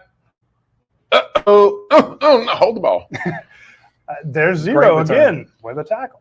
I've become aware, by the way, since I'm being filmed live, watching a football game, like how many inaudible noises I make watching a football game. It's like you see the guy when he goes bowling and he starts doing this, like the golf guy who's doing that, I don't offensive know. lineman. Look, number 0 again. That's what I said. He's the Hey, guy. I think he's a long snapper. I think he's a Could be. snapper. I think 97th the punter. Okay. Hey, So- if y'all are in the YouTube or Facebook chat and you have a question for Russ Tanner, drop it and we'll Send it ask in, baby. Make me do my job as a producer. Yeah. By the way, some of the beautiful things about technology and where it's at. We're sitting here in Watkinsville, Georgia, watching a Georgia game on the internet, letting people watch us watch the Georgia game on the internet, and I'm smoking a Boston butt and checking the temperature while I sit right here. That's a beautiful thing. So are we invited over after? 100 always. Okay. I had not got that invitation before. Had I you? didn't either. Okay. But now I'm like, should we continue paying him in meat? Sounds like he needs to pay us to meet. Exactly. So, talk about my my little business stuff and all that. The most fun I've had this year with Facebook business stuff is you guys do a score giveaway every week on Absolutely. UGASports. Have huge responses. So this year I always try to find something to do because I don't like advertising for mortgages. They're boring. Who wants to talk about that? So this year I've been giving steak away every week. But they've got to get the score exactly right for me to give the steak away. If they don't get it right, guess what happens? You eat the steak. Dead eats wagon. So Well, how many have you given away this 3. year? Okay. 3 out of 10. That's good. Oh, that's great for because you. last week our sponsor is Dead Soxy. Yep. Okay, they do fantastic stuff. 7-6 apparel. And the 7-6 Apparel. Are they together? They're not the same, are they? No, they're not. 2 different companies. Two different companies. But they have a collaboration. Okay, I've announced this seen. week. So I've seen this logo, the 7-6 apparel logo, on the Dead Soxy stuff. Yeah, That's what confused me. Right. So Okay. this week they announced a collaboration, and I am actually wearing my red no-show socks. I've worn them every week from Dead Like that. Soxy because You show that they don't show. Yeah. Well, I'll put my big sticky foot up here in a second. But the idea is they do great stuff. So does Yeah. the 7-6. And last week we had 4 people get the score right because we give away 1 big prize pack. 4 people got it. We have a tiebreaker. And the tiebreaker was how many tackles will Nakobe Dean have? 4 people got the score right and the exact number of tackles. I'm like, I got to buy 3 new sets of Dead Soxy. That's a bad day on the accounting front. Yeah, like, oh, that's okay. But hey, here's the good news about what Dead Soxy isn't even sponsored this, but I do want to let folks know if you go to Dead Soxy, wait till the end of this game. Don't buy anything today. They have new styles coming out. But for every point Georgia scores up to 60, they have a promotion where if Georgia scores 50 points, you'll get 50% off your order. They score, it's like right now it's 35% off.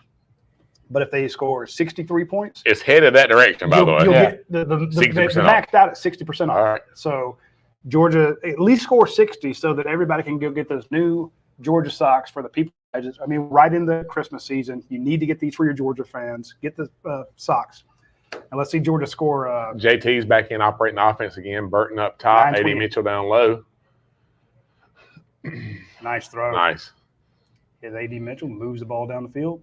Love it. Levi Carter wants to know how you're doing that Boston fight. He asked, is it a red tech?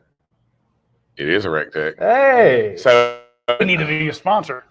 and I'm not a big, I love old school ways of doing things, whether it be, I love cooking with burning coals down, a wood box. I love that stuff. But when you got a bunch of kids, a beautiful wife, businesses to do, something like a rec tech is awesome, man. Because I literally turned it on from my phone, Set it, and forget it. I'm watching it right now go and get ready to text my wife, tell her if she needs to wrap it up for me. So, Oh, John Fitzpatrick wide open. Well, hey, let's give This it is to Brock Bowers show. by the way, a really good way to be a quarter. Justin Schaefer's abusing people 30 yards downfield. He's on the come goal on, line. man. Just throw the ball. He just killed throw the ball. safety. Yeah, just throw the ball to Brock Bowers. But yes, Justin Schaefer's blocking people 35 yards downfield. Come on, man. You're overachieving as offensive lineman now. You're making the rest of us look bad for not sprinting that far downfield. Oh. Talking about your Heisman winner right here. Going pro, man. He should. It's not that strong of a quarterback class this year as far as the NFL stuff is concerned. So 1st and 10 for Georgia, 8:24, 8:23, 8:22. We're in the second quarter. it might be a touchdown. Kenny McIntosh, first down. Going to be first and goal from the 7-yard line. Schaefer and Van Pran out wide again, man. Van Pran, by the Those way, kids are going to be tired. they are retired. Van Pran is going to be a really, really good football player for the University of Georgia by the time he's done. Yeah. I mean, he can do things physically that a lot of dudes can't do, especially playing interior offensive line stuff. Really strong. And once he gets a full grasp of what's happening as far as understanding what he's supposed to do every play in every situation. He's a smart kid. He's very smart. He's going to be a great spokesman for Georgia, but he has a lot to learn. He's got the tools. Broderick got pushed inside there a little bit. That wasn't Broderick. Jordan Davis, Kirby, texting. He might jump from the 5 though. So yeah, that's not good. Xavier Trustin there at right guard, big 73. Oh, they were giving it to Darnell. Oh, they were. Maybe I think he was going to be running a little drag route over there. So, It's a 3rd and goal, 7:20. Zamir White has 3 carries for 83 yards. That's averaging 27 yards a touch, just for folks at home that can't do math. I see the red Viking back there, Brock Vandegrift. Maybe we'll see him in the 3rd and 4th quarter. There was a meme going around this week. It had a photo of him from high school, and it said before Kirby's halftime speech against Florida, and then after what he looked like now. Look at that. How about Washington, Bowers, and McConkey all up top? Jeez. I mean, that's too easy. I would say that's stealing candy from a baby, but the baby would have put up more of a fight. Touchdown, Georgia. You have too many weapons, man. I mean, literally, when you see that, that formation won that. Yeah, that's McConkey and Washington over there with Bowers motioning late, and them not knowing how to adjust to it. I mean, there's nothing they can do. I mean, it's just. I mean, you win that when you draw the play up. If Brock Bowers he will be the freshman All-American tight end this year. He may be an All-American, period, in the tight end position this year. He'll probably be a deserve it. Kick is up and good. So Georgia now leads 42-0, and we're halfway through the 2nd quarter. So let's look at Brock Bowers' stat line there. 4 receptions, 36 yards, 2 touchdowns. So he's caught 4 passes, 2 of them for TDs. It's pretty good. That seems okay. I mean, at this point, you're going to have to find out ways of the second half not to score points as an offense. Well, again, that's something I want to touch on. You know, when you put in the second 13, well, hell, they're still going to play. Savon Clark wants to score a touchdown. Yeah. Dejon Edwards wants to score a touchdown. You know, and Jackson Meeks and those guys are going to want to score.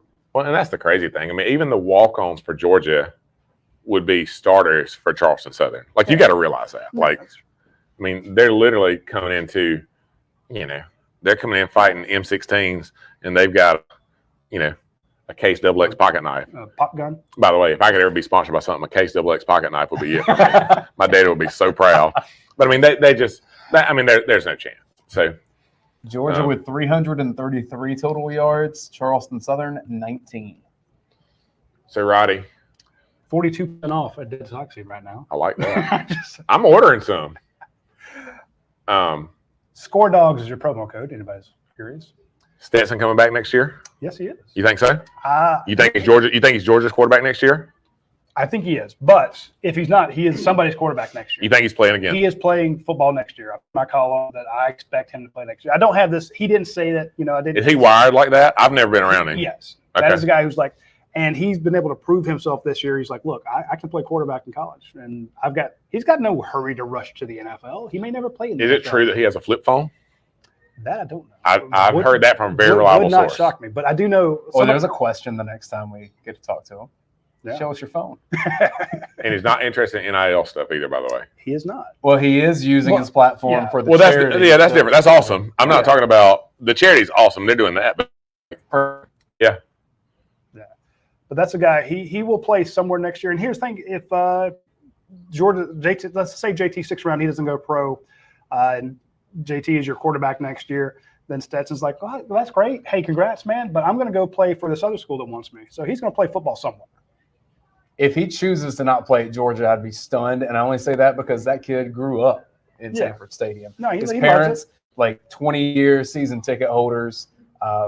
The only reason not to is if just the storm of being the quarterback at Georgia is just you don't want to have to deal with that for another year. And I get that because it is not an enviable place to be. Yeah, and I know, in some cases, just with all the social media stuff. But if you can throw that aside and just enjoy this in life, especially if Georgia wins the national title this year, that guy's a legend forever.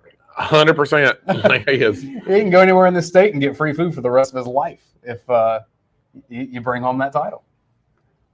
531, 530, 529, third and 3. Robert Beal comes in to William Poole out wide. William Poole with a tackle right on the spot. You ever wonder how the teams you played on would have been in contention if the playoff would have been around back then? It's tough, right? Because 02, we were really good. That was the when John Stench called Musa Smith, Boss Bailey.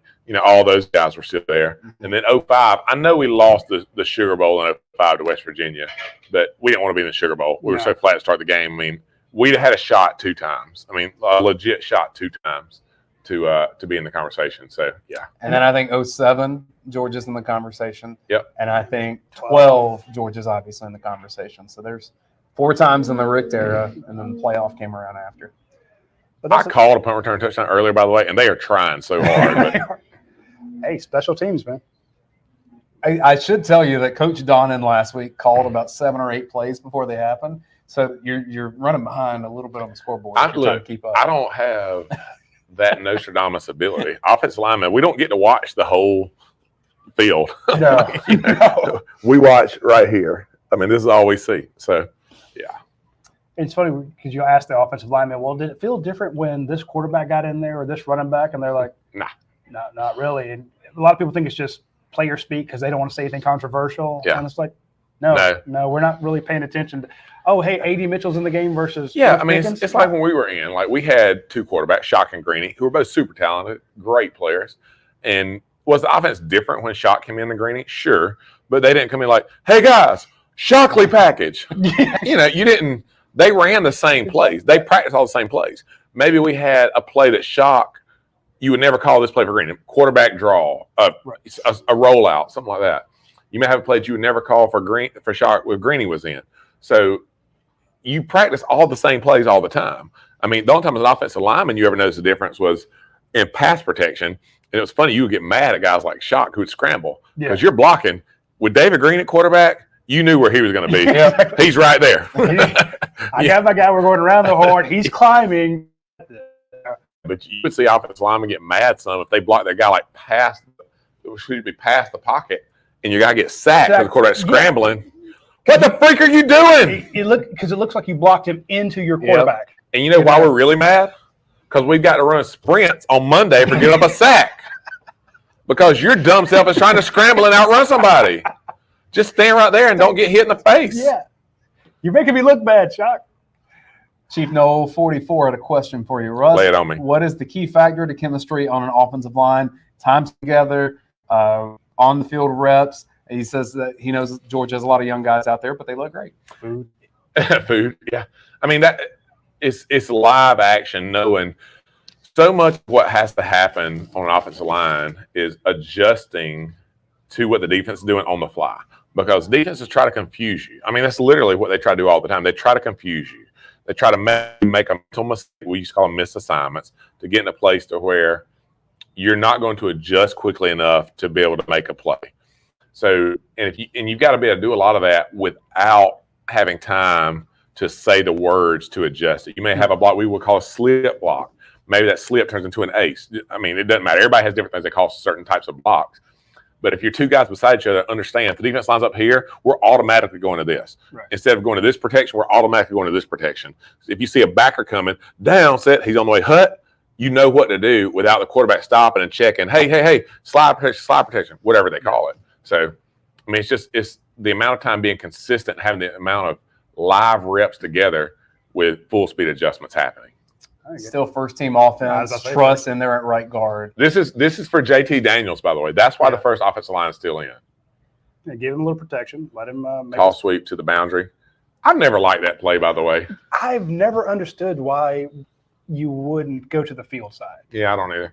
I think the way it works, but I think the way they run it's more of a downhill play. So I guess you're trying to get the ball to the guy wide to be able to come downhill. But I always like it to give you guys more of an there. But Coach, we were driving someplace, I think to Anniston, and he was explaining the concepts there and the numbers, and so I'm driving and he's explaining it to me, and it makes perfect sense. But I'm like, to me, give it to Kenny Mack in the field side.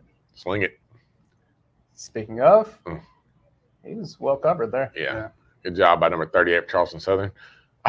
I love guys, by the way, who are getting beat 42-0 to get No fly He zone. needs No to fly focus. zone. The team photographer is going to be Got focused it. on him in that moment, Yeah. and then he'll have that forever. But again, yeah, he's like, when Kenny Mack's, all pro, yeah, dude, he didn't catch one on me. That's right. And I let him know, too. Exactly. Yeah, that's in his condo. Picture of him doing this. This is when I shut down that NFL guy. Man, they could run a screen down low if that was the call. Ton of space down there. Yeah, but there's also 4 defenders on that side too. Zoop. Great pass. Yo, watch out. Get down. There you go. And, nobody gets hurt. Seth Brantley asked Russ, in your prime, how would you measure up in today's game? I'll be about 6'2", 95. Again, man, look, those guys, man, like, I mean, I wouldn't play. Kirby told me one time, he's like, yeah, it's lucky that you played when you did because we wouldn't even recruit you no more. Hey, pot calling the kettle black. Yeah, exactly. Yeah. Kirby. You see Evan Neal out there for Alabama, and you're just like, my Sheesh. God. No, I'm good. I'm good. Or Will Anderson right now. Nice. Little crossing route? I mean, guys are just bigger overall, but you also got to realize, like, I was 6'4". John Edwards with a catch. I like that. 6'3", 6'4". I played like 290, 295. But Callaway wanted me 290 to 295. Like, I could have put on. I could have been. It was his I could have philosophy. been 305, 310, 315. I could weigh that. But that wasn't where they wanted us. So they wanted us a little bit small, a little bit slimmer with the way that we tried to run our offense. So And then Will Friend will come in and want the exact opposite, and then Stacey Yep. Shields will come in and want to go small again. Yep. I don't know which one wants, but Andy said letting JT just pick a guy to throw it to. Oh, I almost got that. man touchdown. alive. Oh, ball's down. Uh-oh. That's not good. You see Broderick, he got rolled up. Yeah, on. he got banged up a little bit right there. So that's an ankle. He's all right. I just don't feel good. Well, that's one of the things you don't like about that screen stuff. You're out there wide, and everybody's coming at you right there, right? I mean, there's just a wave of bodies flying at you. Cedric's hurt. Yeah. Broderick's limping. See how Broderick gets hit at Ooh. the end of this. Guys rolled that ankle. Yep. Yeah. If I'm Georgia, I may think about getting him out after this series. 3rd and 1. That's a run. I would go to the right side, right behind those guys up there. Nope. No. That's a little Quick pass to RPO. McConkey. Yeah, it's just RPO. Yeah. So that's a He get through there? No. no. He didn't Okay. score. So I mean, that's a run calling the huddle. But I mean, Yeah. that's the crazy thing with the evolution of offense these days is the quarterbacks got the freedom to stand. You called it earlier. Like McConkey was out wide earlier and just stood up like he was ready for the ball. Yep. Because that play can come any point in time. Right. So if the quarterback looks up and like, oh, I got Washington blocked for McConkey, one guy, we need a half a foot. Sure, why not? And, lots of times when we backs, they move guys around, please check out of that. Sometimes it's just one word at the line, guys. Yep. 1st and goal, Dayne Edwards. Give it to him. Mhm. Touchdown. Touchdown. Nice. Man. Look at offense linemen love this dude. Guy like Dayne Edwards, like I have no idea like what kind of kid he is, who he is, what they feel about it. But like offense linemen take pride in letting guys like that score touchdowns. And I'm talking about an easy touchdown. Yeah. I mean, he's not even touched. no, the ref had to move out of the way so he didn't get ran into. So a lot of pride in that, man. These guys work hard in practice. Trust. And you feel really good for your teammates. And like it's special. I don't care if it's Charleston Southern is 50 in the first half. I don't care. Like that kid busts his tail for our team, and if he gets to score a touchdown, that is freaking awesome. He was there with you at 5 a.m. He was there with you there at 5:30. He was with you there in the summer when everybody else went home for Thanksgiving, and you guys didn't. Yep. He was there. We're there, with man. You, he was there when you had to run sprints, and when somebody got in trouble. He was there for your skull sessions, when everybody's talking about their why and pouring their guts out, sitting in that chair. Oh, the hot seat. The hot seat, that's one of your brothers. 100%. And he scores and you're happy for him. And it's crazy. Like people, I was talking to my wife about this the other day about when all that Kirby audio came out at the halftime. Like Kirby doesn't talk that in normal life all the time. But the mindset that happens when these guys get together before they get ready to go out to battle is special. Like you've got a bond that you build together that your blood starts pumping in a way that you can't describe otherwise. It's hard to explain. And those guys, man, who you play with, I mean, they are literally family to you. Yeah, well, you during this spend a time. whole lot more time Your with them family, than man. anybody else. Like they call them brothers. Like one of my boys, Dez Williams, who I love. Like if Dez sees me, he's like, "Big brother," and it's a hug, right? Because older I was, and we were part of the brotherhood there together. And it's a bond that doesn't quit. So it's just cool to see a guy like Dayne Edwards get a touchdown. An offensive lineman, Schaefer is like jumping, fist pumping, because he's excited for his boy. That's why. So I love that jump. Yeah, and so you're like, why are y'all that excited about scoring your 7th touchdown? Because my boy scored. Exactly. 4 Georgia players have rushing touchdowns: Zamir White, James Cook, Dayne Edwards, and Jordan Davis. Bam. JD to NYC. Give it to him. I love it. That's our guy. Big shout out to our friends at Athens Ford. If you get a chance to swing by there, they are the #1 Ford certified pre-owned dealer in Georgia. Again, if you need a new or pre-owned vehicle, come out. I love the pre-owned vehicles. I have one myself because they do a 170-point inspection on it, well, even more than that, and it feels like it's a brand new vehicle. So when you get a chance, swing by Athens Ford, and if you buy one, they are going to donate a bicycle to a kid here at Christmas. So they have tons of bicycles out there, and they'll put your name on it, and it'll go to a kid in the Athens area. It's awesome. We'll tell you that at halftime we will take a bit of a break. We'll be back for the third quarter. Uh-oh, my who is that? goodness. Get him, big fella. Who is that? That's Stackhouse. Stackhouse. I like that.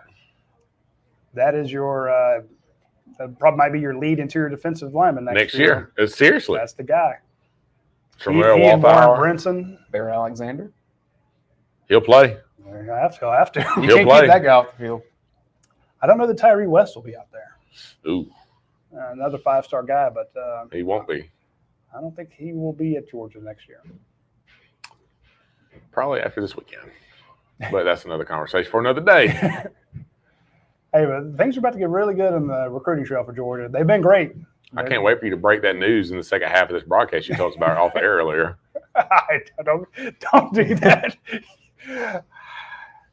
My goodness, there's some hitting going on there. I'll take that. 40 seconds left. Hey, the other thing too is like, That's Xavier Sorey. is that 18? Yes, sir. I like that. The other thing that happens in this second half, all the starters are watching the young guys, right? Yep. And they want to see them when they get back to the sideline. You either want to give them crap or you want to be able to praise them. Well, and here's the thing you got to realize. So the way that you get on the playing on the David field more Daniel, often 14. is by practicing more and then having film of you doing good things. So there's some guys that just don't practice. Well, just the way it is. So you get an opportunity in the game, you make a play when your number is called. The coach will remember that, and you have a shot against Georgia Tech to play again, which may lead to a few snaps in the playoff that make a difference. So, there's a lot to play for these dudes going into the second half of this football game. And it is halftime now. Georgia with a 49-0 lead. I don't know what the spread was, but Georgia's well on the way. 56 or something. Okay, well, one more touchdown and you're good. See, 22, Javon Bullard was in there at tackle. You mentioned Jamon Dumas Johnson, number 10, the guy that had the pick six earlier in the year. Yep. Also had a crazy viral pick six in practice, or not a pick six, it was a leaping interception. Yeah. That got leaked out, and that went kind of wild. So we talked about the fact that you might lose a ton of – this is a special defense. You're going to lose a ton of these guys to graduation, NFL, stuff like that. But the point of my column was, look, you've been recruiting so well. Yeah. Yeah, Ryan Davis isn't out there, but he could be another Latavius Brandon when he's right. healthy. But Javon Bullard, Lassiter, David Daniel, guys like that, Lavassier Carroll, you're going to have to learn a lot of new names, but these are guys who are just waiting their chance to break out. Remember, Adam Anderson and Nolan Smith were considered busts. That's right. Because they're 5-stars. Where are they? They're not on the field. Yep. They're behind Azeez Ojulari. Give it a minute. By the way, how about that? My man DJ Shockley on air interviewing Kirby Smart. Like, I couldn't be proud. Speaking of brothers that you love and are proud of, that's my guy, man. I'm so proud of DJ Shockley right now where he's at. He's working everywhere. Everywhere, man. Doing awesome. Fox 5. Great guy. He's doing the radio for UGA. You need to be financing his house. Shock? Yeah. He probably just plays. Shock's gonna have cash soon. The way the trajectory of his career, he ain't gonna need a loan very I'm just soon. saying that guy. So I knew about 2 of his upcoming jobs. 2 of them announced that he's going to be sidelined. He's going to be working with Fox 5, and I found out about it before it went public. But I'm like, I'm not going to ruin his thunder. I want him to announce it. I hit him up, and he's like, thanks. Shock and I used to do a TV show together, and you could feel it. We'll walk on set, Yeah. and Shock would show up. He's like, all right, what are we doing? And I'm sitting here going over the notes, for the rundown, A block, B block. Shock walks in, reads it, puts it down, just mics up, and I'm still trying to go notes. I'm looking at stuff on my phone. I was like, He's different, man. I hate you so much. And he would come across as if he knew everything, which he did know everything. Yep. But the smoothness with which he delivered everything, I'm like, this guy has a hell of a future. Shock's the man. All right, so shall we take a halftime break? And By the way, it is 42-0 Ohio State, Michigan State. So it's about to be Georgia's up 49-0 at half. Ohio State's about to be up 49-0 at half against Michigan State. So you talk about a butt whooping. So Michigan State and Charleston Southern are the same. Similar. I think it works that way. All right. Again, this is why I said, Fumble. That's why I said this. I know Georgia has a great defense, but that offense, They're good. Got to be concerned about Yep, that. they're good. And the way they go deep, and that's something Georgia's had issues with. You saw Tillman at Tennessee get 200 yards. Watch out for them. All right, we're going to take a quick break. Shout out to Classic City Eats where we are. We're going to hit some of this food here. We'll probably come back with some of these plates will be a little bit more empty. Shout out to Bud Light Seltzer. Get the fall flannel pack. Check them out. You can get the regular styles, but the fall flannel pack is fantastic. Try that. And, of course, Athens Forward for sponsoring our show. We give them our utmost thanks, and we'll see you in about 10, 15 minutes.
It's a golf simulator before I leave.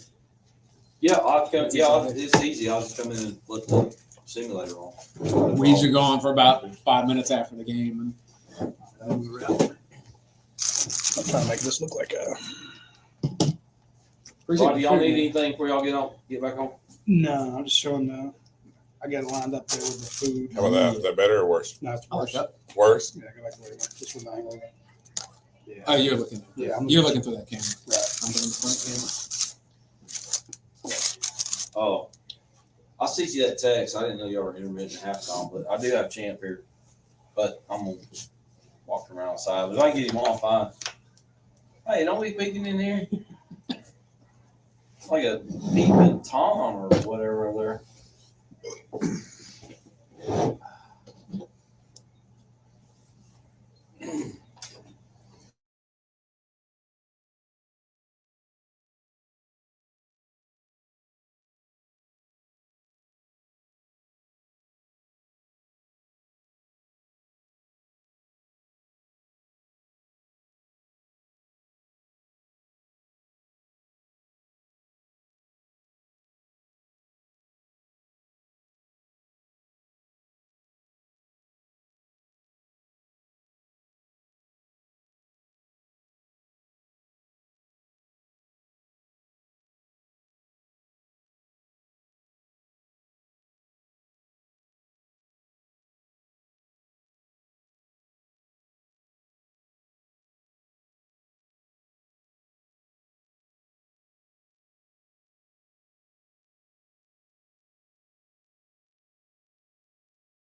And we are back. Hello, everyone. Russ Tanner, Radi Nabulsi. I'm Dayne Young. And a guest. Everybody, thanks for rejoining the show. We appreciate it. Georgia's up 49-0. Our friends Dead Soxy are kind of freaking out because they're going to have to get 50% off all their socks. But that's I'm ordering some of those, by the way. I'm in. I mean, they knew it beforehand, right? They did. That's why, I just got a text from their guy like, we've never done 60% off, like ever. so hey, let's hope Georgia gets to 60% off and they keep grinding and Hey, get this. I'm And pulling nobody for. get hurt. I'm pulling for a lot more points. Maybe not, because I've got some 7-0. Facebook giveaway. I do it every week on my page. It's too late to join in now, but I've got 4 prime ribeyes that I got from my dudes up at Strickland's yesterday, like waiting on me. If nobody gets it right, Daddy gets ribeyes. That's the sponsor we need. We need to get Strickland's on board. I think they're opening a new location up in Jefferson. And RecTech. So hey, you RecTech folks, hit us up. I know all the people you want to be your sponsors, by the way. So if I can get in on it, I can help. There we go. All right, so Georgia's about to start the second half, kicking off because they got the ball in the first half. So what do you want to see in the second half? I mean, I think you want to see some of the young guys get in and Well, it actually starts make with plays. Jared Zirkle is doing this kickoff. Scholarship guy, right? Mm-hmm. He was on scholarship out of high school as a kicker for you. So, I mean, hopefully this one hits the recruits up there in the He's an stands. absolute dual threat, Also 99. So, this is not Jordan Davis kicking as well. So that means Jordan Davis can't be on kickoff team if Zirkle's in. Right. I want to see. I think Jordan Davis can't be on kickoff team for other reasons as well. But So the rest of the folks at Classic City Eats are back there cheering. They're a few seconds behind. Yeah, we're about broadcast. 5 or 10 seconds in front of them. So it is a very different experience hearing them calling the dogs 10 seconds before the kick. So of course you folks can't hear the people because they're on the other side. This is, by the way, this is not a Georgia Tech sign behind us. This is a Tito's vodka. And the reason I mentioned that, someone's like, nice Georgia Tech sign. I'm like, no, that's a vodka sign. And Tito's vodka goes very, very well with these Bud Light seltzers. Although you should never do that. first play of the third quarter for Charleston Southern. Man in motion. Ball snapped. Who is 20? Who's number 20? Smile Munden? I don't think Small's 20. I don't think we have 20 on our roster. Do we even have? What's Lassiter? I thought Yeah, Lassiter see- was 13. See, there's not actually. We're going to need a roster up now, Yeah. like the second half of this game. Like, you're Well, going to need that. I'm actually at UGA's website, and there is no 13 or 20 on there. So, We did this earlier in the year, and Lassiter yeah. switches numbers sometimes, I think. And it's probably because, you know why that happens, right? Do you know why it happens? I blame Claude Felton.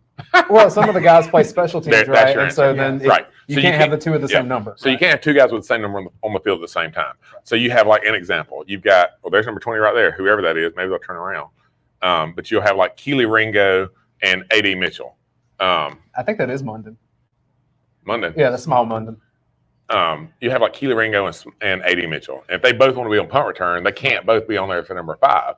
So they got to switch those guys up. So yeah, Smile Munden, middle linebacker number right 8, now. MJ Sherman.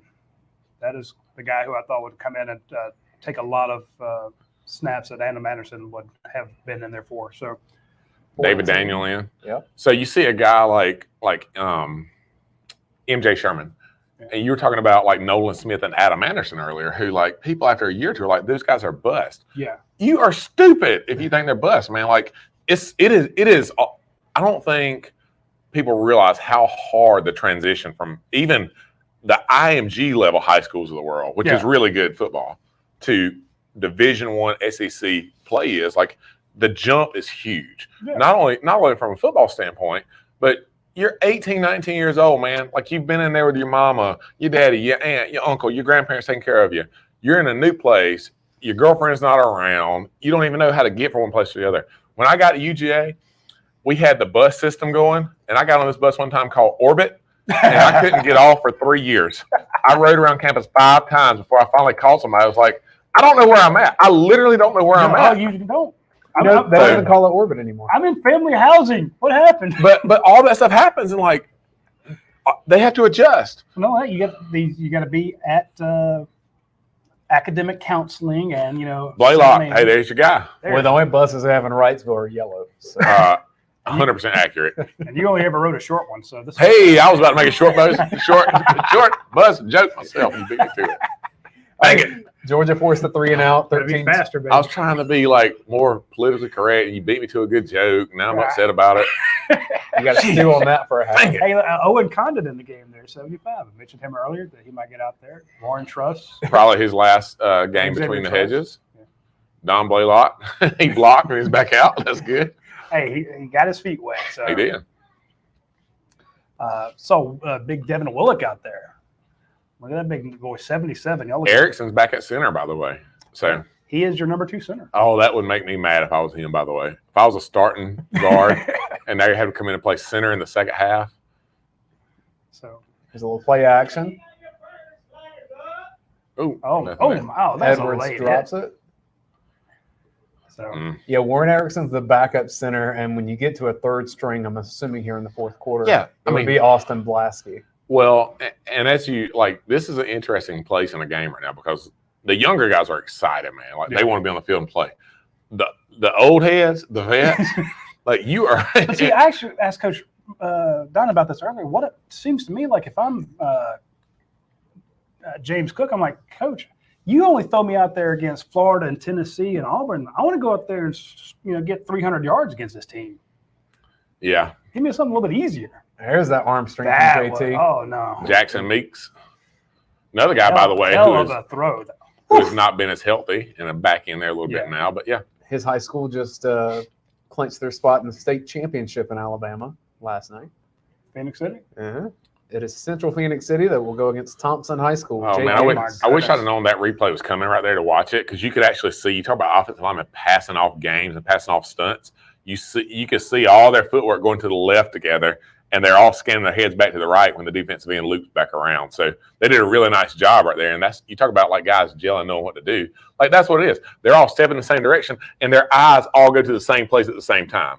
Like, holy moly, what a punt. Did you see? No, come on, referee. You're terrible. I know you're blind. I've seen your wife. What kind of bad call is that? Hey, he still thinks his kids are his, man. He's blind. Come on. Oh, Lee. I don't even want to see a replay because I know it was good.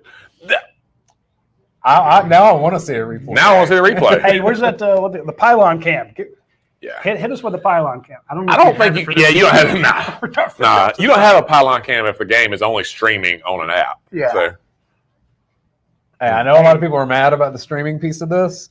I'm going to tell you get used to it. That's going to be the way this is going to go because I bet you if the SEC can make more money one day with a TV contract and say we'll do this on Amazon or something, It'll work that way. There's still a huge portion of the population in America that loves college football, though, that doesn't have internet that can stream things reliably. That's true. Yeah. A lot of them live in Oconee County. I got great internet I at do my not. Oconee County house. But no, if you want to go to that, it's the same thing that we saw when they went to satellite TV. Everybody got satellite, and then it would rain, and you're like, okay, well, I don't get to watch the game. Well, now if you're going to do everything streaming, you're just going along. All of a sudden, it goes out for a minute, Right. and then it comes back. Right. You just And I'm not a guy, by the way. I can't watch a game on tape delay recording. Like if I can't watch it live, I don't want to watch it. I'll go back and watch a replay, but I'm gonna follow along on Twitter. Yep. If I was on a plane one time when Georgia was playing, and I was trying to figure out. We were playing Auburn a couple years ago, and I was trying to figure out what was happening in the get a game. seat? Yes, so that's 2 strikes, buddy. Like I've been invited on here today. I was going to say nice things about you and key lime pie, and all of a sudden now you're coming at me. Like, we're about to produce content on this show that you were not prepared for today. bring it, big man. This fourth quarter. By the way, I think I like key lime pie as much as you do. Whoa. I love key lime pie. You see all this weight that he's lost, though? Yeah. I He don't know looks if he's good. been eating I haven't eaten it in forever. He would eat it. Yeah, I would. Absolutely. You notice we had like 4 or 5 plates of food lined up before the halftime, and now We had like a 15-minute halftime. yeah, I and lost. half the food's Yeah, gone. I put that weight back on, man. Whew. Hey, shout out to Classic City Eats. The bar area is absolutely packed with Georgia fans. This is a great place to watch a game if you're not in Sanford Stadium. So, and if you're not in Sanford Stadium and you're watching it from your house, be sure that you are enjoying some of the Bud Light seltzers. Try the fall flannel pack. It's like each one of those cans is 100 calories. And so for guys trying to lose weight, it's great. If you like beer, drink Bud Light. But if you want to try the seltzers, try them. There's, by my last count, there's like 20 different flavors and 100 calories, 5% alcohol by volume. 12:27, quick pitch to the right side for Charleston Southern. Jamas Damon Johnson on the tackle again. I just got an email from the Tanner team. Sorry to spam you in the middle of a Saturday. It's like, hey, They came 12:36. I do a lot of mortgages for friends, obviously, and they'll all email me. Take me off of your email list. Like, no, why? Because I want to do another loan for you. My kids need to eat. Yeah, Russell's like, I have 4 kids. Give me more houses, please. Draw, straight draw. Yep.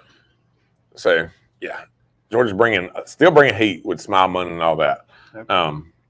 With a mentality with the second team defense, you hope that it matches his first team, where it's like, that's our end zone and you're not getting in it, and we're going to make sure of it. Yep. And I promise you there's that accountability. They don't want to go give up a touchdown No. and go look at Nolan Smith and Jalen Carter. Well, the other thing is, too, like, a lot of these guys right here, this is some of their first extended action in a game. So it's some of your first extended action of film that you're going to have. Well, guess what? When you have next week and you have your normal pick, go get it. Oh, I thought he had it. When you have your normal film session next week, the coaches are going to watch this game just like they do every other game. Mm-hmm. Yep. You're going to go through this again just like that, especially for these younger guys. So, if you want to talk about what makes you feel like a little man, by the way, you start sitting in a film session and 3 or 4 plays from now, you screwed up and it's about to come up, like you're hoping the coach is getting on somebody else and not get on you. So they know, man, like they're going to be reviewed and they're going to be going over what? This is Blaylock returning us. I don't know what just that's- happened on that punt return. They shifted around on us. And we've got a guy back we've never seen with a knee brace returning the punt this time. We got Muse. Oh, that's Blaylock. Blaylock picking one up. It was short though. He wasn't the deep the guy. man in the back. Yeah. Hey, that's good though. Again, talk about He's guys on the who field. rusty, he's on the field. Yeah. He's touched the ball. It's like, hey, get used to it. Stay out there, catch a pass. I did want to say that notice that you had Bill Norton in there playing a 3-eye technique. By the way, Savon Clark in at running back right now. You mentioned him earlier about a guy that would be wanting to have the ball. Where's he from? I always forget. I do not know. Carson Beck's in. All right. And Darnell Washington. Dawsonville. Oh, So Savon Clark from Dawsonville. So Carson Beck's in this game. There are a lot of chatters and rumors about Is he going to find his way to the transfer pool? We don't know. We'll find out, I guess, when that decision is made. Obviously, if you're kind of projecting ahead to what depth charts could be like for Georgia at quarterback, not all these guys are sticking around. No. I'll just put it that way. You're not going to have 5 quarterbacks on the team because other teams need them. So, well, a kid like him, from guys, whenever I have the few conversations with people around the program that I do get to have, like, you won't find a negative opinion about Carson Beck, by the way. I mean, hardworking kid, smart, loves the game, good teammate. just do a hell of a pass. So when that happens, when a kid like that goes to transfer, those coaches are going to reach out to Kirby. They're going to reach out to Monkey. They're going to reach out to guys like Buster Faulkner, who's on the support staff, and say, "Hey, tell me about this kid." And they're going to say, "You'll like this kid. He's going to be. You're not going to regret taking him with one of your spots." Yeah. So the same they did with trying to think of the kid that got injured. Well, they did it with Matthew Mathis. Downing that went to Oh, TCU. what a run! get him, Dejon. Wow. Oh, they're not going to give it to him. Dwan Mathis is transferring again. I saw that. Tommy Bush. Tommy Bush, yeah. Matt Landers mentioned him. The folks. I'm sure LSU said, "Hey, what do you think about Major Burns?" And they're like, "Hey, we love the kid. We'd love to keep him here." I mean, sometimes. Yeah, keep Edwards in there. He did all that work. You better let him. Yeah, score his you touchdown. give it to him right here. Nope. I know. There's no. Come on. Backside penetration. No backside block whatsoever. So it's going to be 2nd and goal, 9:50 in the third quarter. JD to NYC. Give it to him again. Although as much as I would love to see Jordan Davis score right here, like if you put him in and he was to twist his ankle in this situation, you'd have to fire yourself as the head coach. Oh, absolutely. So There is an 88 in the game, but it is not Jalen Carter. we don't assume. Yeah. Actually, that 88. That's tight end. Yeah. Goad? Yeah, Ryland Goad. You got to pull that one, Carson. Yeah, Carson is. Again, that's when you have that quarterback threat to run. If you don't think the quarterback's going to roll, the backside guy just comes tearing on it. He doesn't stop to even look at the quarterback if he doesn't think he's going to run it. Yo, Amarius Mims out there. Blakely County. You talk about a body, He looks good, doesn't he? and he's first year. Like, I'm thinking, what can he be?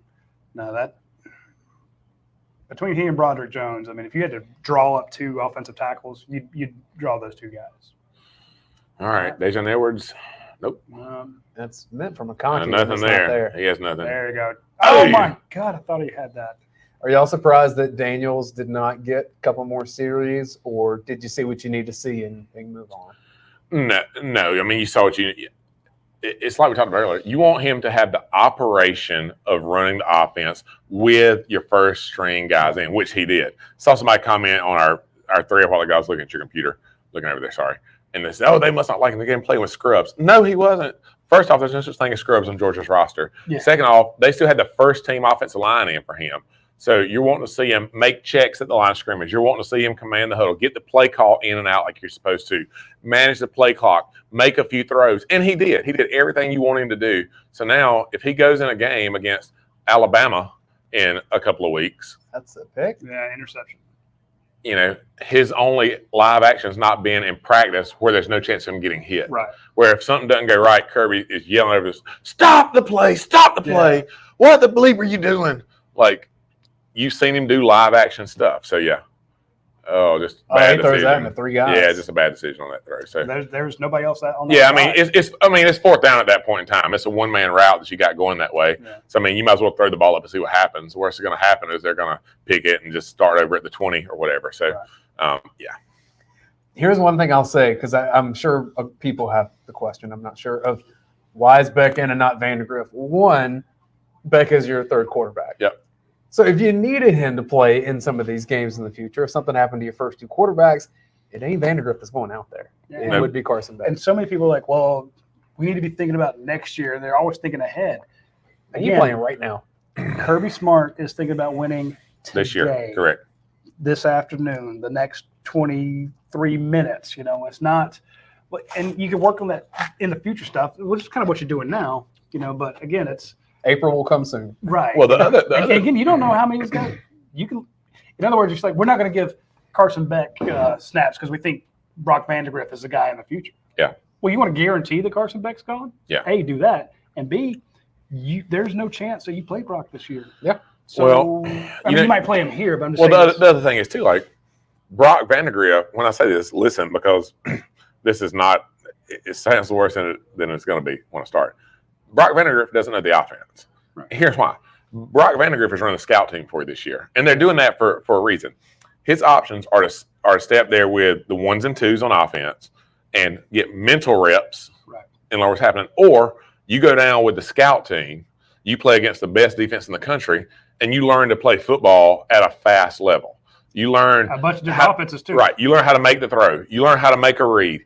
You learn how to make, look a safety off if the ball's going here. So you learn how to play the game, even if you're not learning Monken's offense on a weekly basis. So he knows enough to get in there and, hey, we're running, 24 power, we're running 44, whatever the play call. I don't know the play calls.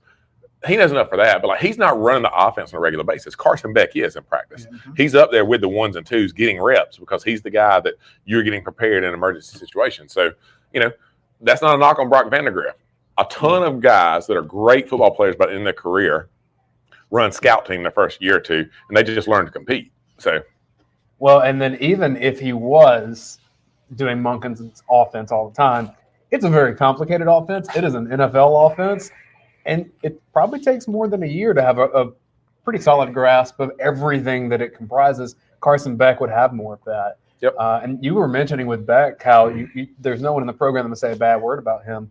That guy had about as tough of an entry into Georgia as you can have as a true freshman. So he had to overcome so many obstacles because he came in during the pandemic. I think he was one of the players that had COVID pretty early on. So he didn't get all the practice that you would normally get your first year. It's just a tough situation. By the way, I hope the replay is. I've never seen this formation in all my life play football. We used to call it like the old swinging gate. They literally put the line all the way to the sideline, and the center throws the ball sideways to him over there. So, hey, if they're getting pressure on you, man, move where pressure's at. Like, literally just confuse the crap out of them.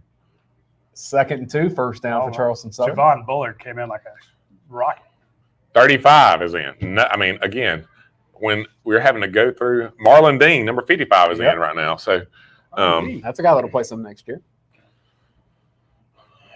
And we are still halfway through the third quarter. So you're going to see a lot of this right now. John Staten the fourth, linebacker. He's going to be a law firm one day. Of course he went to Lovett. Of course. Oh, he went to Samford first. So he's a transfer in. Or a walk-on transfer. Now you're graduate transfer, walk-on in. You're the Marlon Dean's a long joker, man. He is. What's he, a defensive end? Yes, so. Yeah, he's a stand-up guy. So he's playing that kind of – the edge. Yeah, the Nolan Smith, now Robert Beal 6'5", stuff. 275. Ooh, I like that. He's not 275. No. I mean, if he's wet, maybe. He looks 260 or so, which is good. I'm just saying it's maybe he's got some rocks in his pockets or something. How often was the roster accurate on your height and weight? Or did they lie on that for you too? No, they're pretty accurate on us. When I came out of high school, I was 6'5", 295. When I got Georgia, I was 6'3", 280. So yeah, so I kept my high school stats for my driver's license for about 3 years. Yeah. Yeah. No, seriously, I am 6'1". 3rd and 6 for Charleston Southern. Tip ball. Pick. Hosky. The shadow. Oh, they took it from me. What? No way. There goes your Are you kidding me? We're giving up points on this. Are you kidding me? Yeah. Charleston Southern scores. Oh, my gosh. That is crazy. So somebody in Vegas is watching. That is the freakiest touchdown I think you're ever going to see. So the ball was a tip ball at the line of scrimmage. An interception. George catches it. A strip and a rumble to the end zone. So coming right here, it looks like he threw it off his lineman's head, by the way. I can't even tell who got the pick. You can't see our screen. Yeah, because the shadow on the shadow on the field. Number 1 for Charleston Southern. Let's see, he's running so slow. Dang it. 18, sorry, with the pick. So Xavier Sorey came down with the ball, and then it just squirted out, didn't it?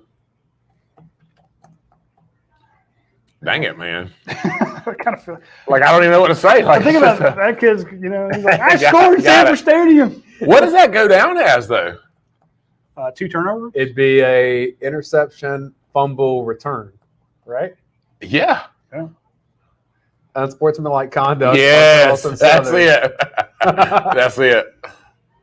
Man, if I'm that kid, though, I'm not handing that football to the referee. I'm No, taking that no. to the sideline with me. Because the ball boy comes over and is like, hey. He's I a mean- captain, too. Is that Ron Howard's nephew? I mean, what in the world? He can afford a haircut, I make fun of him because I don't have hair. And I don't know how. I don't even know if coaches can get mad at him about that play. Like, what do you say? We work ball security every week. No, we don't. every practice. He's we your work ball third string inside linebacker. Play through the whistle. They make them all do that, dude. But usually, like you said, with the linebackers, they're not usually the ones No. working 3 points of contact. No. I've never seen a ball find a player like that since Ricardo Lewis. With all Where's the penalty? I want to see what he did for the penalty, though. Like, if you're going to be man enough to get an unsportsmanlike down 49-7 for Charleston Southern, I want to see the penalty. There's some respect that goes to your name with that. So, Let's see if I can Oh, find I'm it. sure it's one of those guys that he's running down the field and you just he lean just into go it. hit him. Yeah. It's like, oh, I didn't mean to headbutt you as you were going down there and not looking. What a weird touchdown. Well, our friends Jason Simmons, CEO and founder of Dead Sox, he tweets out a gif of him sweating. He's like, 60% would be the biggest discount we've ever done. He's like, we've never done anything close to that. You're going broke, buddy. He thought 30. We want some socks. I mean, because normally they get 25% off on our deal. They did a Black Friday deal of 35% off. And he's like, all right, well, we'll go up to 60. Yeah. Come on, Georgia. Get up there. Is there even a spread this week? Did Vegas put numbers out? They did. I was looking it up. It was like 50-something. Because a lot of times they won't put them out for FCS, FBS It games. seems right? like it just came out yesterday. Let me check the dog event, where everybody should be during the show.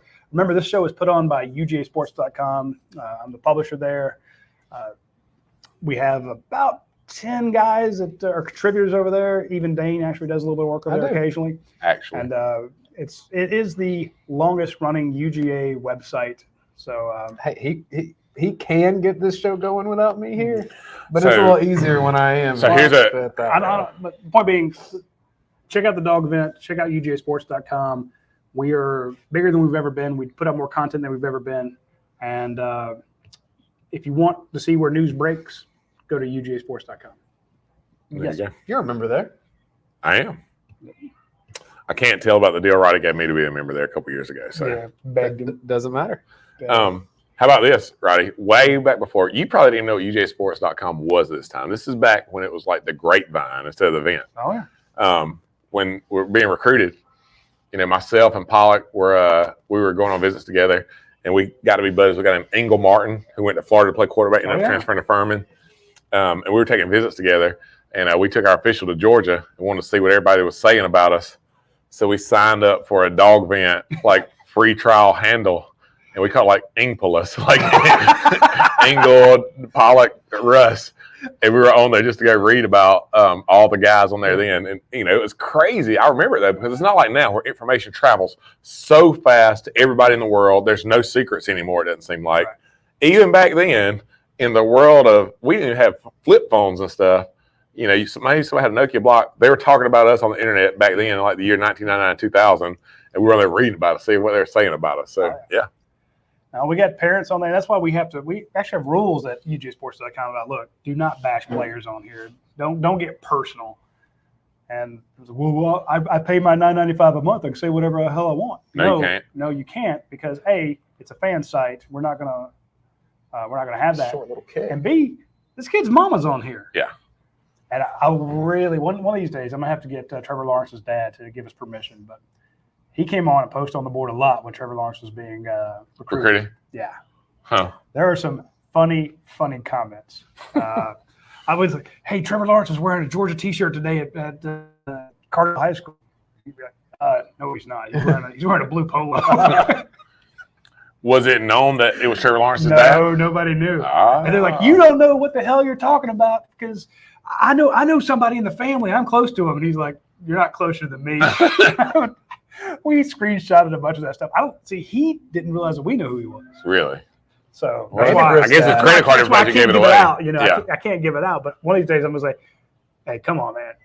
Let us do the story. Show us your comments." You know. Vandergriff's dad did post last year. His handle was just like Vandergriff or something. So of the Fromm, so of a ton of players, parents have been on there. And again, we're not gonna. We don't think it's a good policy to let people rip on players. No. Now, if you want to say, "Hey, they need to make a change at right tackle," you know, fine. You can be critical, but don't get personal. You know, Dayne Edwards with a carry, not much there's doing nothing there. there. So you got Mims, Willock, Condon, Erickson, maybe Trust. No, that wasn't Trust. No, I was trying to. I couldn't tell who the offensive lineman is in right there. So, yeah. One thing to keep an eye on with the players that are in here, Let's go, Ryland. Go. there are some red shirts that can be burned Truss is in there, so you got if players get beyond those 4 games. Seether's in there at tight end. Still Erickson at center. Don Blaylock down there at the bottom of your screen. There you catch. go. Blaylock with a catch. In traffic. Talk about things that you want to see Yeah, in a game, by the way. That's really good. absolutely. You're like, why is that really good? It was an 11-yard game for a first down. Blaylock caught the ball in live action, got a first down, got hit, rolled Might up on hit it, three got back people. up, and went again. Let's go right back. You know, After 2 years of rehabbing ACLs. oh, Devin Willock with a nice. Oh, Brent Seether? yep. Is that who it No, was? Yeah, that is Seether. I saw him in there a minute ago, so yeah. I want to point out that Devin Willock picking up the was it a blitz there? They pulled him. He pulls across. Yeah, so they pulled him. And when you're pulling like that, a lot of times defense is key that they read, right? They're watching certain things on offense, see how to react. And somebody's probably keying on a guard or on a tackle. So if they see that guy pull, they react downhill to a run. So when you do that a lot of times to make the defense to mess with their eyes. So when they see the big boy pull, he opens his hips, he starts pulling, that linebacker front side is going to come down to him, and now all of a sudden you got a seam right behind him. Right. So you look at all this stuff, nothing is done by accident. Right. Everything has a purpose and a reason for what they're doing. So I was just impressed. It's a big open field block. yeah, I mean, he's there. That's like you said, go out and try to catch those small guys. It's hard, man. We used to have screen practice, a screen practice period where you literally had to practice blocking Tim Jennings 30 yards away from you, and he knew you were coming. I mean, you feel like a freaking beached whale. Touchdown. Yes, sir. There you go. Who Carson got it? Beck to Seether. Brett Seether. Like, nice. Great throw by Beck, by the way, man. In rhythm, stood up, put on the money.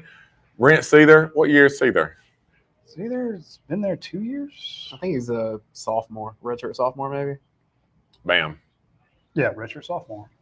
Hey, just an accurate throw by Beck. He puts on his outside shoulder, so when he catches it, he turns right upfield, away from the guy coming to get him, falls over the end zone. That's beautiful. It's little things like that that mean a lot for your guys going in the game. Like, it makes you feel good as a coach because those are the little things. You preach all the time.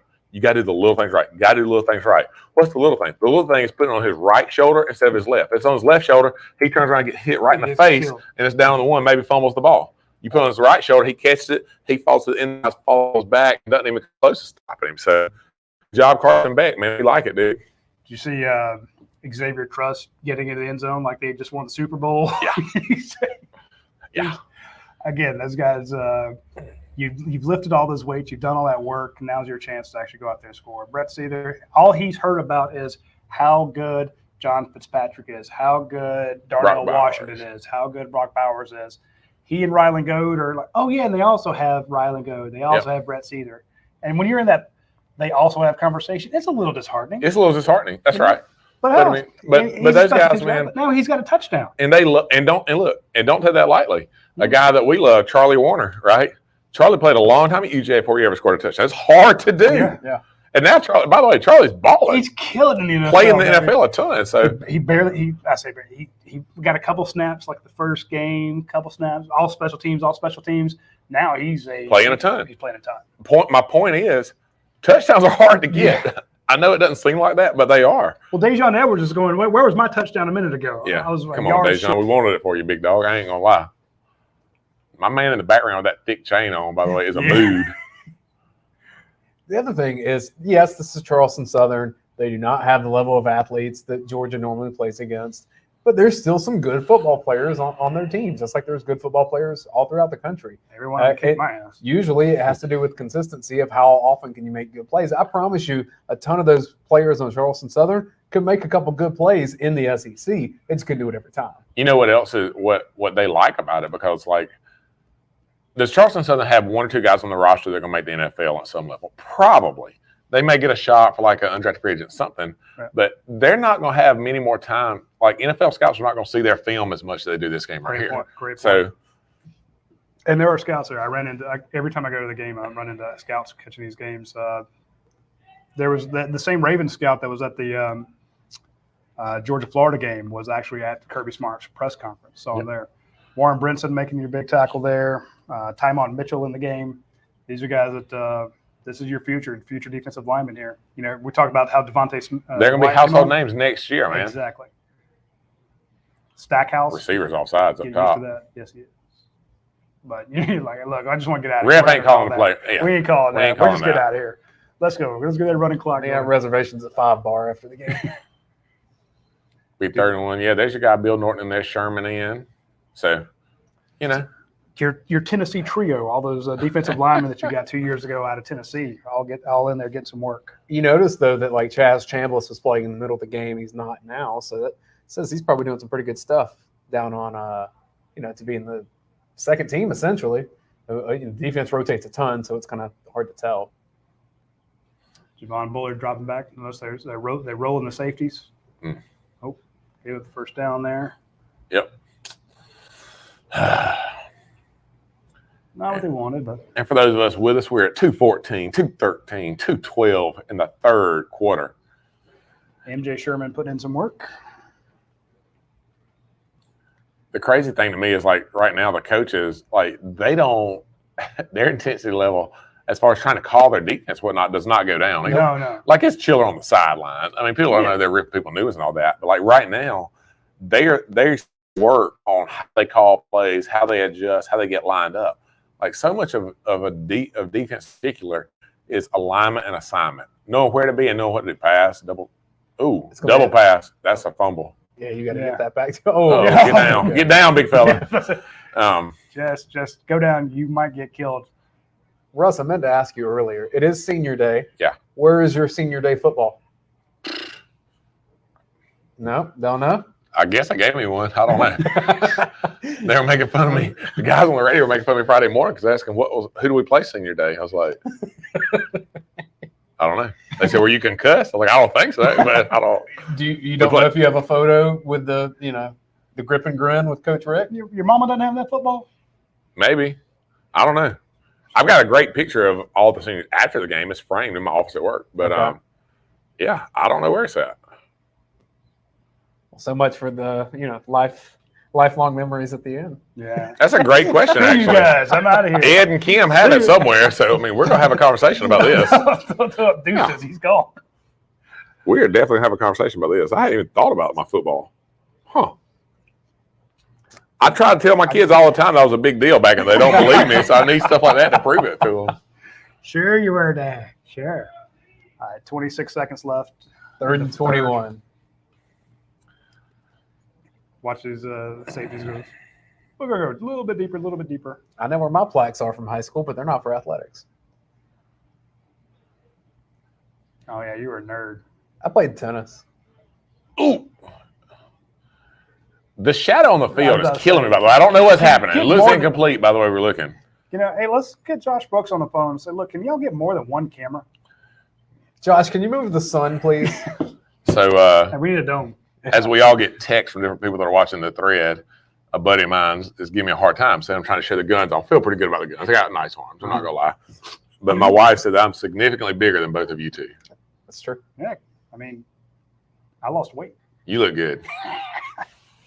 It is what it is. Do we have to do the Where are we at? I like you bringing offensive linemen that help make me look a little thinner than I am. If you would have brought like Boykin in here, then I'm going to look like fattest guy on the crew. I thought about reaching out to Van Boykin because he's now part of the university system. I mean, part of the university resource department there. So he's out working on the people, rich guys like you saying, hey, get back to like university. Me. Yeah. So And Brandon is going to be an absolute force in that office. He is so personable. This is a guy, when you say, hey, we need $30 million for a new whatever, he's like, that it? I got it. He'll go get it. That's awesome. I teased Sean Chappis because he does some of that same work, and I said, "Job's pretty easy when Matthew Stafford's a phone call away, isn't it?" It doesn't hurt. Sean's a good out of dude. bounds. But they thought about having him on there so we can get a defensive perspective as well, you know. But I do not want. He looks like he can play tomorrow. Those guys, he's man, just they're unfair. They're unfair. God, I'm like, I don't want him sitting next to me. I don't want to be between the two of them. Just like, Had I played football, I'd have been more on the track to try to be a Russ Tanner than I would have the other things. But you talking about? Can we talk about our defense for a second? I mean, I know it's almost like you almost get tired of talking about them. They're so good. But I was talking to a buddy the other day, and something they brought up. They're like, normally when you're watching a football game in any other year, when your defense is on the field, you're just hoping they get off the field, right? Yes. You're like, whew, all right, offense is back on, we're okay. Now, when this defense comes on the field, you're like, all right. it's funny saying people. Here we go. People are always saw in the beginning of the season was you can't have this quarterback, can't that quarterback because you know what happens. You can't win with a defense. Somebody said on the board, and I need to go back and give that person a free year membership. They said that this front seven is your Trevor Lawrence. Yeah. This is a specialty thing. Get used to him.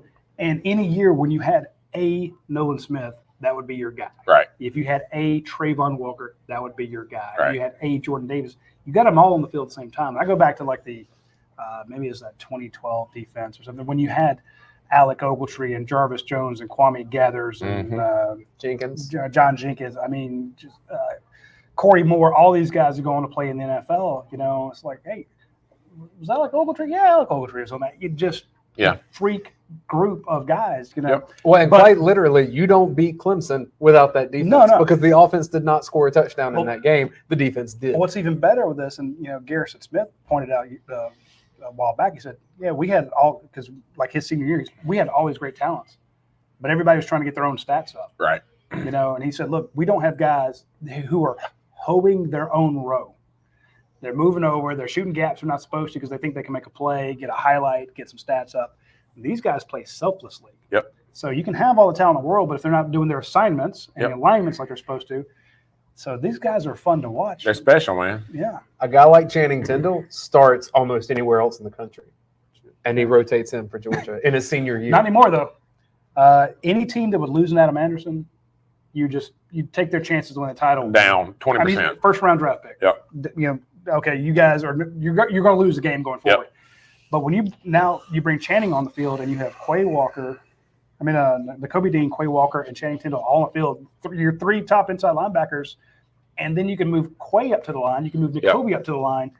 We saw that against Tennessee. It was genius. Or when they moved Trayvon Walker out. Trayvon Walker slides out, or Robert Beal. So point being, they are fun to watch. And early in the season, you have people you're much more nervous about watching the quarterbacks play than you are watching the defense. To your point about, and it's unfortunate that Georgia's going to have to win a national championship for this defense to get their due. Right. Winning a national championship is really hard. Like really, really, really hard.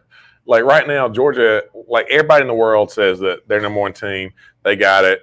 Fans dress up like Christmas trees. Don't know what's happening. But and I hope they win that championship. Don't get me wrong. But when you saw they shared a stat on there earlier about the fewest amounts of points given up, and they're comparing the only teams they're comparing it to are like teams from like 1977, 1983, 1941. Like offensive football was different then than it is now. So they are historically great. Carson Beck can sling it, double move outside, pump fake up top, give it to him. Don't know what happened because of the shadow. These shadows are ridiculous. Looks like an incomplete pass to Jalen. It is an incomplete pass. If only he had enough arm to get it down there. Folks, that's your Florida Player of the Year. A few years back when his team won the title in the state of Florida in a very high classification. So if he's a Georgia great. If not, that kid is going to be he's going to make some team very happy if he's not. All right, Georgia. Austin Blaskey in at center right now. by the way, number 58. Oh yeah, state wrestling track, coast. State wrestling champion, and he pulls. Look at him out there on the. That's a keeper. Nice. So that's that zone read, right? And where that guy's reading that backside defensive end. If that end crashes, he's going to give, if the end crashes, he pulls and goes around. If the end stays put, he's going to give it. And that little bitty wrinkle in the offense makes your running game so much more effective. It's ridiculous because it makes that last guy, it gives you cutback lanes and it allows you to have one less guy you have to block in order to be successful. Because if you can't have the threat of faking it and pulling and going back out, that backside defensive end is crashing so hard, they'll either attack you in the backfield or if you try to cut back, they're there for it. The threat of doing that, and that's why Bennett's our quarterback, man. That's why he's the quarterback. I've been saying that since game 2. He makes our running game better. That's why he's the quarterback. That's what I try to explain to people. And to me, the best example is that when you go back to that stand that Georgia had. RPO. Yeah. Laylock again. Remember when Georgia had the ball on like the 2-yard against Florida and they ran 7 plays and didn't get it in? Yes. 4 of those plays, it was the backside guy who made the tackle. Again and again and again. And Chip Donna's losing his damn mind. Like, somebody block the backside guy.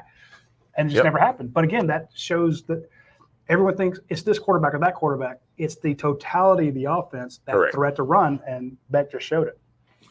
That is correct. 3rd and 9 for Georgia. 13:50 left in the game.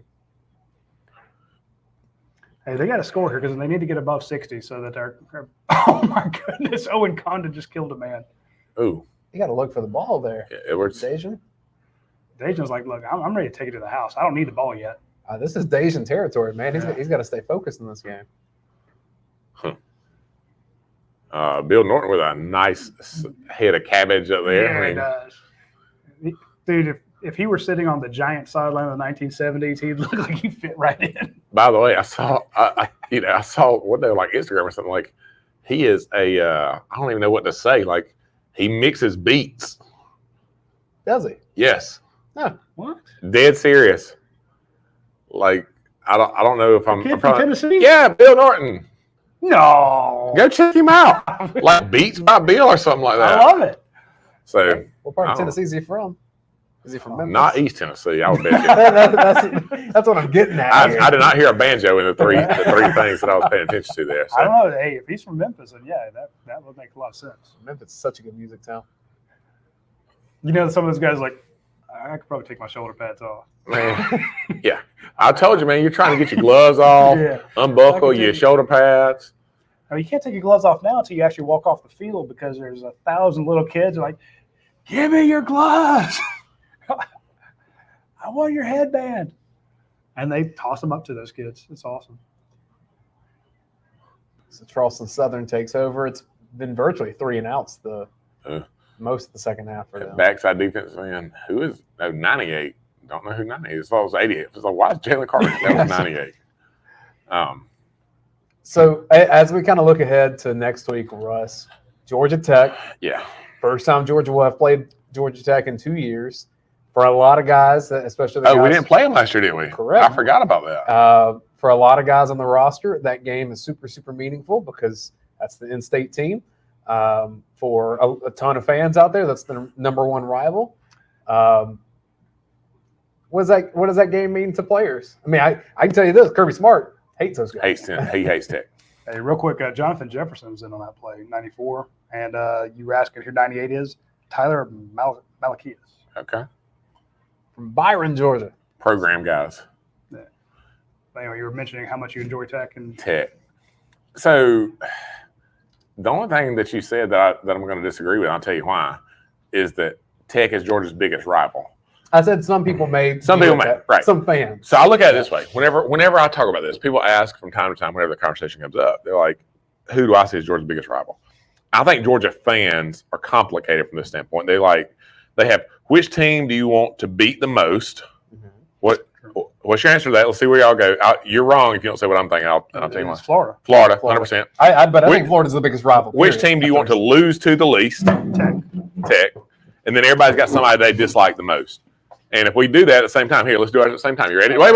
Think about yours. Yeah, think about it. Don't spell out till you think about it. So who do you dislike the most? Yeah, who do you dislike the most? Who we play? Ready? Right. 1, 2, 3. Tennessee. Florida. A lot of people say Auburn. A lot of people say Tech. A lot of people say Tennessee.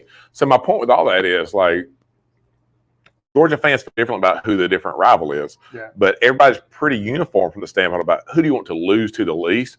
It's Georgia Tech. And Kirby came through the program at a time when Georgia Tech was a good football program. Yep. And I don't know the record when he played, but I think they probably lost to Tech a few times. Mm-hmm. And if you lose to Tech, that taste is sour in your mouth about it. So Kirby has a strong dislike for Georgia Tech, and that will come through next week when you see. He reset our feed and came back. The look on his face. This on camera, by the way. So I don't care. I busted him out, but they're going to see him. So that'll come through with Kirby with those guys and all that. But the thing for Tech sets up poorly for them.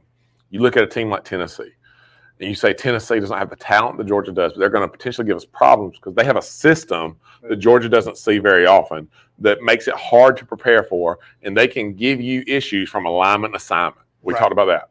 Same thing when Paul Johnson was there. He didn't have the players, but you've got to work on alignment and, more importantly, assignment a lot of times.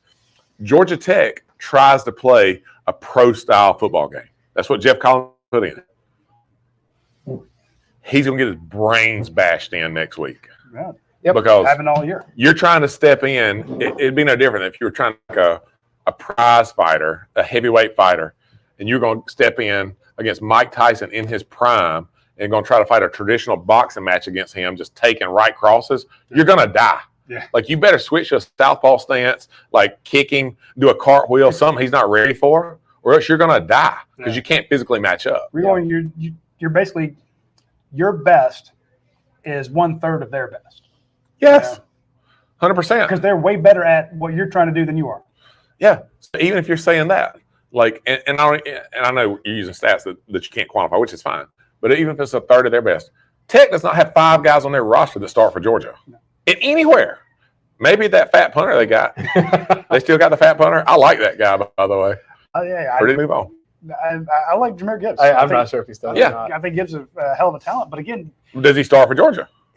That's my point. This was a guy that Georgia looked at, and they never kind of went all in on. And they said, you're really good, but we're loaded at tailback, so no. And while I wish ill on Georgia Tech, in general, I don't wish ill against any of their players because like those guys, they're trying to make their lives better, man. I respect the crap out of that. What they do is hard. Yeah. So I don't knock a kid when I say it, but like Tech legitimately, if you go down the roster, does not have 5 guys. I don't know where you would find a guy that starts for Georgia on Georgia Tech's team. I don't know where you find that guy. Yeah. It probably doesn't exist. It used to be one wide receiver on every Paul Johnson team. Right.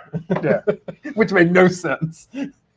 Well, I'll tell you one thing that does make sense. If you are a member of the military, or you're a veteran, or if you're a student, or you've recently graduated, swing by our friends out at Athens Ford. They have $500 off discounts for you on top of any other deals you get. So if you were like, hey, I'm a vet, $500 off. Hey, I just graduated, or I'm a student, $500 off. Check out our friends at Athens Ford.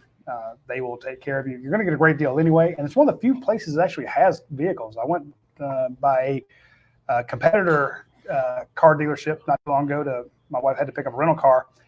That lot was empty. I thought they'd gone out of business. They just didn't have vehicles. So guys out at Athens Ford right now, almost 300 vehicles on the lot that you can go check out. So, by the way, Vandergrift's in, by the way. There you go. My pride is swelling up, man. My hometown boy showing Herschel highlights on there. Yeah. And all I saw right there was a fullback destroyed a guy. Holy moly. Jared Wilson, number 55, and he's a guy from North Carolina, by the way. Huge kid. In there playing a little bit of interior offensive line right now with Brock Vandergrift and some of the boys. So we'll try to get you guys some names and numbers here as we go along. Glasgow still at center, 58. 2nd and 13. Vandergrift takes a snap, hands it up the gut. On the rivalry conversation, 78. I like that. Get you some around the pile, Big Daddy. The big Chad Lindbergh out of Texas. Is that him? Yeah. I like that. He buried a guy late for no reason. Trevor in the YouTube chat says that rivalries are a geographical thing. He says people in North Georgia do not want to lose to Tennessee. I think it's geographical. I also think it's generational. Yeah. Like people that were Georgia students in the 60s and early 70s, Auburn is the team that they hate. the A most. 53, Dylan Fairchild, another state champion wrestler. 56. Ooh. That's lucky that wasn't a pick six. Yeah, it was very much so. So it's going to be a 3 and out for Georgia under Brock Vandegrift. They're trying to make Jackson Meeks happen. They're going after him. Jackson's a good player. Yeah, I mean What is that guy? And Abominable. no, I think that's the guy that you cut open and live inside him when it gets super cold outside. He's a Huh. tauntaun or whatever. If you wear like soft Savage pads, are they really Savage pads? No, No. I don't think so. Like I feel like you got to present some level of threat if you got the Yeah. Savage pads on, man. And see, I want to see the pads that are actually made with real spikes, not just the That's what I'm talking test about. tube beakers. Huh. Like, give me one that you have to put corks on the tops when you put them in your back seats so nobody dies. Latavius Brini in covering punts. Fourth quarter blowout. Don't like that. Not gonna lie. How do you like how Georgia matches up with Alabama, assuming Alabama wins today or next week? I like how Georgia matches up against anybody right now, man. I mean, Yeah, you look at what Georgia does right now, like except Ohio State. You know I'm going to be a Munson on something. Radi's going to list like 7 teams here. no, he's Ohio State. It's Ohio State. He's on the Buckeye website. He's got buddies at Rivals up there telling him how good they Oh are. no, Kevin Noon is my buddy at Ohio State, and I give them 9 types of hell just because I know it drives him crazy. It's a cool thing. He's not a homer. Yeah. But his TV covers, and I'm like, man, they really suck. He's like, and he just wrote a story about how good they were. It just drives him crazy. Well, you know as well as I do that C.J. Stroud was in the recruiting mix at Yeah. Georgia as Caleb Williams was Right. at And the point being, Oklahoma. we're talking about strength versus strength. Yeah. We've seen a ton of offenses come in that this was going to be the team that would test Georgia's Right. defense. Right. I don't know that Alabama is that offensive juggernaut, but Ohio State right now feels that way. Ohio State doesn't have an Evan Neal, I'll tell you that. Well, the place where Bama is so dangerous for us. We're talking about how good our defense is right now, and our front 7 is historically good. Still question about secondary. No matter what we say, we still have questions about it. Why I Look, mentioned Tillman and Van of South Bryce Carolina. Young. What's that cat that never puts his mouthpiece in for Alabama? Jamison Williams. Jamison Williams transfer from Ohio State. He's a freak show. Yep. Like, and then Mechie's our other guy. Yep. Like, they've got 4 or 5 guys that are really dangerous. So for Georgia, I mean, that's where the danger's at. So Go back to that Tennessee game you had, and Tillman gets 200 yards receiving, only like the 5th or 6th guy that's ever done that against Georgia. How many passes did they drop? They hit him in the hand. a lot. Mitchie isn't dropping those. No. That's why I'm more worried about Ohio State. But yes, Alabama is also a danger. But like you said, overall, this isn't the Alabama of old. This is still Alabama. No. They're still really good. But I'm like, that's 2 teams. The playoffs are a completely different. I would imagine in some order, Georgia's going to have to play. I mean, the way you look at it, to win a national championship, you have to have a 3-game winning streak, likely against Alabama, and then some combination of Cincinnati or Ohio State, Oregon. Man, I can see Oregon potentially even losing tonight. 2-game winning streak. Yeah. Georgia don't know how to beat Bama in the SEC did to make the not. playoffs, Correct. in my opinion. Great point. So, but still, Sweeter if you're undefeated. but I would rather go ahead and beat Bama and not let them beat. and not have to face them again. Correct. What a play. What? I mean, right. I'll give him credit for a hell of a play. Look, I mean, you're on the sideline right now saying, Coach, what you got? Do this. I mean, if that's not saying a lot, look, have fun, man. I That like was it. fun, yeah. All right, describe Hey, look, they're all there laughing. See. They're laughing. 16. One, reverse, pass. It's like a double reverse pass. And they had room over there, by the way, but the guy threw a shot to it instead of a football, so wasn't going anywhere. See, Georgia should play 3 quarterbacks in the field and do that. Throw it to Vandegrift. If you're their coach and it ends up like this, you tell them, we tied Georgia 7-7 in the second half. I mean, do you do that? I would. Well, here's the thing. We were talking about Kirby Smart said he hates to see that a lot of these type games will be going away with the new scheduling that comes up. The check that they get from this game not only funds their football program, but it could fund Everything they do almost- athletically. yeah. They get 7 figures for today. Oh yeah, Is it 7? should be. I thought it was $500,000. It's probably more than that. It's probably over $1 million. Yeah. I would bet, but It's who knows? It's usually $1 million. There's no way I'm taking this game for less than like 1.2, 1.3. And What that a will be pitch. That was an overhanded Yeah. push pitch. It was a pass. Huh. 820, 820, 819, 818. So, hey, just like that little blob pass to Kenny Mack in the first half, Yeah. counts as a completed pass. Well, so That one one shouldn't, but it does. It does. They're still lining go up. forward. Yes, to go. You know, They're still spreading them out, though, man. I mean, talk about a no run game all day, but got us. Lasted back there, deep coverage. Found a soft spot on us. I mean, look, that's the hard thing with these guys who are in now, because Charleston Southern that's their starting quarterback. They still got other guys in that know how to run routes, and they're giving you trips formations up top. They're putting motions and all kinds of different things you haven't seen before, and making these guys adjust to it who've been playing on scout team all year. So they don't know all the adjustments to make. You're just hoping not to screw it up. Uh-oh, that's a false start. Yeah. That's movement on everybody except the center. That should be that call. Ref does a lot. He's a very pleasant fellow, but hey, it's not pin wager, so I'll just take that. Ooh. Haven't been for a while. I'm just saying that's still a dirty word. still sore subject. If I took the best high school football team in the state of Georgia right now, and I don't know which team that would be, and I had them play Charleston Southern, is that a tight game? No, Okay. they get murdered. If I took an all-star team of 7A football in the state of Georgia, high school, is it close? Yeah. Okay. Yeah, if you take Because I mean, that's a lot of college guys. If you I mean, if you're taking an all-star team amongst like the biggest classifications with time to practice and get together, then sure.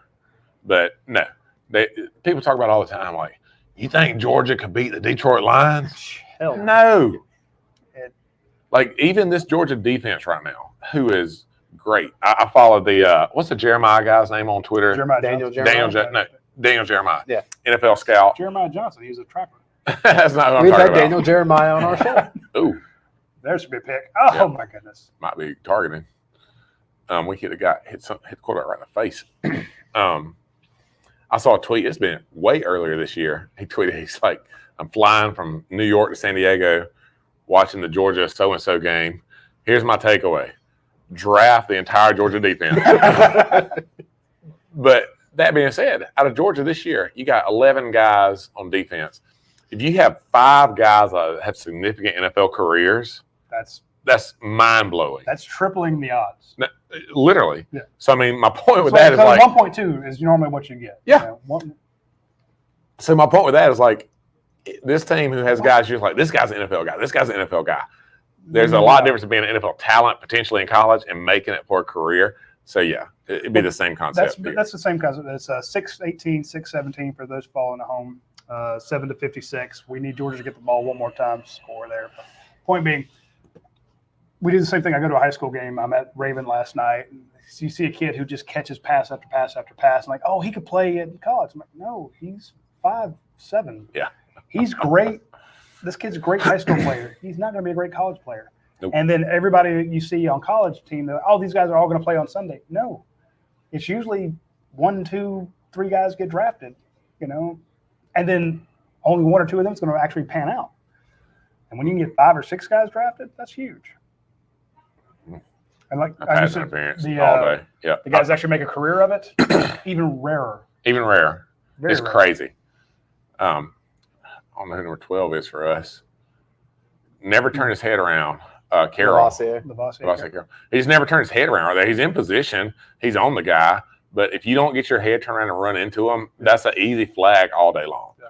So, you're making it easy on the ref when you do that. I always point this out when it comes to the pros. You have a 53-man roster. They add 7 draftees each year. So, I mean, 7 guys got to hit the bricks. Yep. The ESPN Yeah, graphic that's true. saw number 12, and it said pass interference on Brock Vandegrift. Damn you, Brock! Brock, quit playing scout team all day and learn the system. Honestly, though, I'd put him in a linebacker. I wouldn't worry about it. He'll hit you He'd like probably a- go get somebody. Yeah, he'll bring the heat. Oh, he had that his would've been a guy. touchdown. That should have been a touchdown. So we were talking about recruiting.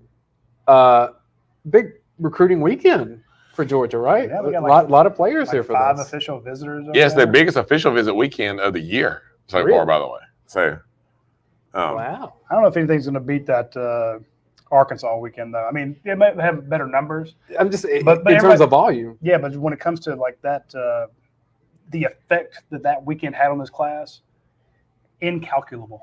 You know, it'd be fun because I know we always take photos of the recruit section, whether it's you at the game or Blaine Gilmer. If you go back Siobhan 2 or 3 Boyd was years and just look and see who all was at these games. See, I do this all the time because when I go back to find a file photo for one of our stories, Yeah. I'll say, check it out. I was like, hey, look, there's Trevor Lawrence at Georgia game. Kirby Hey, loses there's his Justin mind on Fields. somebody. It's hilarious to me. So now, my rooting interest of the game, I don't gamble, so I don't have money on the game. But as I mentioned, Russ Tanner, BUE Classic Landing Group, AthlonsCenter.com. Plugging myself here, people. Yeah. Bills don't pay themselves. I give away stakes every week on my Facebook page. Right. If they get the score exactly right, 56-7 feels like a score some people would have picked. So now I'm torn. You need a safety. I need a safety. That would be a great idea, actually. A 58-7. Let's say they go for a field goal here or something. Yeah. Maybe that, but Georgia blocks it, takes it back the other way. So if like 4 people, Misses the extra point. First person gets it right, that's just man. first person. Do you know how much ribeyes cost these days? Oh, I understand. Holy That's why I was moly. like, dude, what's your rules on this? Because Well, I'm glad that I got And they're going for it. Of course. Doesn't your kicker need some work? 56-10 probably keeps my stakes. Eli Drinkwitz would have kicked it. Yeah. He's dead. Sack. Well, it wasn't a sack, but it might as No. well have been. I did enter 1 week for the Tomahawks. I wanted. You only entered 1 week? I have to I don't go to Facebook much, man. I'm a youngin. He's a young. What are you, like a TikToker? No, Yeah. I'm stuck. Twitter is my thing, Ooh. and man, I've got 2 kids at home under 3 years old. So that's Jonathan Or Jefferson, under 4 94. years old. And Tyrion Ingram Dawkins, Okay. 93 with the pass. I like that. Look, and they're getting after it, man. Like, that's 2 freshmen, 93 and 94. there's pride that these guys take in what they're doing. I mean, they don't want to be the ones that give up points on defense. No. We've given up 7 right now, but you hadn't really given up No. 7 at this point. No, but you think about it, Tyrion gets out there, he jumps up, he knocks the pass down. When you talk about the film room, right? How often, if you're a true freshman, when you guys are watching film, you know you didn't set foot on the field. You're watching Yeah. other people, you're watching other people get ripped or other people get congratulated. Yeah. But now you know, hey, Yep. Sunday, Monday, when we go through film, I got film. Made a play, baby. I got film.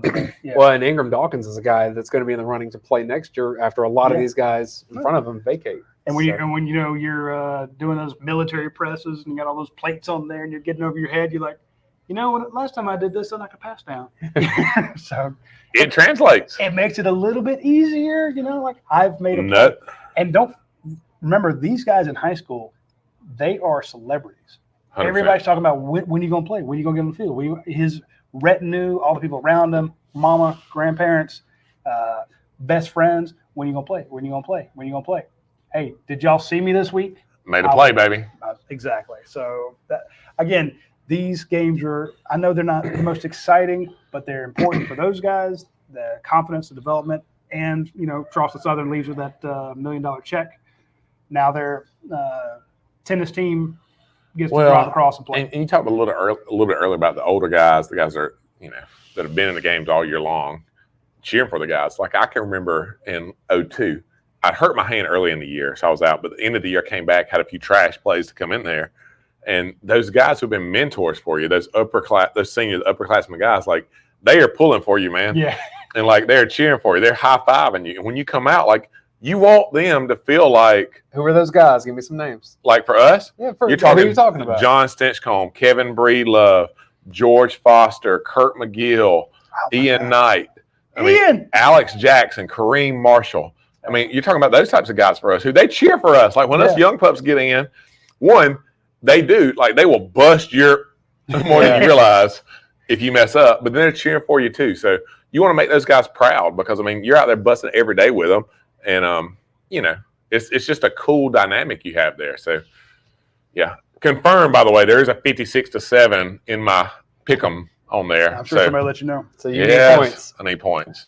By the way, folks, Georgia has the ball. 4 minutes left on the clock. Air it out, Brock. Now they're just going to run this to death. I don't know who we got giving the ball to us, but that guy doesn't look. He's going 91 yards. I can't tell because of the shadow, but 28. 28. Shout out to Aaron Calloway for the super chat over on YouTube. $7 toward the stakes. Thanks for joining today, Russ, and thanks as always, Dayne and Radi, for doing the show. Why do we get $7 for steaks? It's a super chat, so it's kind of like a tip on the show. Like you tip your waiter, they tip us. What? Yes, sir. Are you I serious? didn't afford these cameras. Aaron Calloway is a regular super chatter. I and like a long that. time supporter. Of what Didn't we've even got know this going was on. an option. Oh yeah, That's we accept tips and all kinds. Yeah, we have no pride. We have zero pride. We'll take your money. That's Anthony Summey, Summey. Summey. I want to see Sume. Let's go Sume. Yeah, no, That's probably Summey. I'm not going to butcher it. Summey. I don't Score check. Early first quarter. Notre Dame 10. Georgia Tech nothing. How could that be? Rudy. 3 minutes left in the half. Again, we do want to shout out to our Wait, friends. Tech 10? Shout out our friends at No. Bud Light Notre Seltzer. Dame 10. Tech 0. Get the fall flannel pack. Get those Bud Light seltzers in. You can get the classics. You can get the remix. But that toasted marshmallow, the maple pear, the apple crisp, those are fantastic. Try them. 5% alcohol by volume, 100 calories a can. No weird aftertaste. Did not get it. No. Dude, your stakes are gone. No, they're gone. Charleston Southern's getting the ball back, man. It ain't scoring. You don't think so? No. It's bad. Like, I'm serious. Like, I have 4 prime ribeyes. Here's what happened.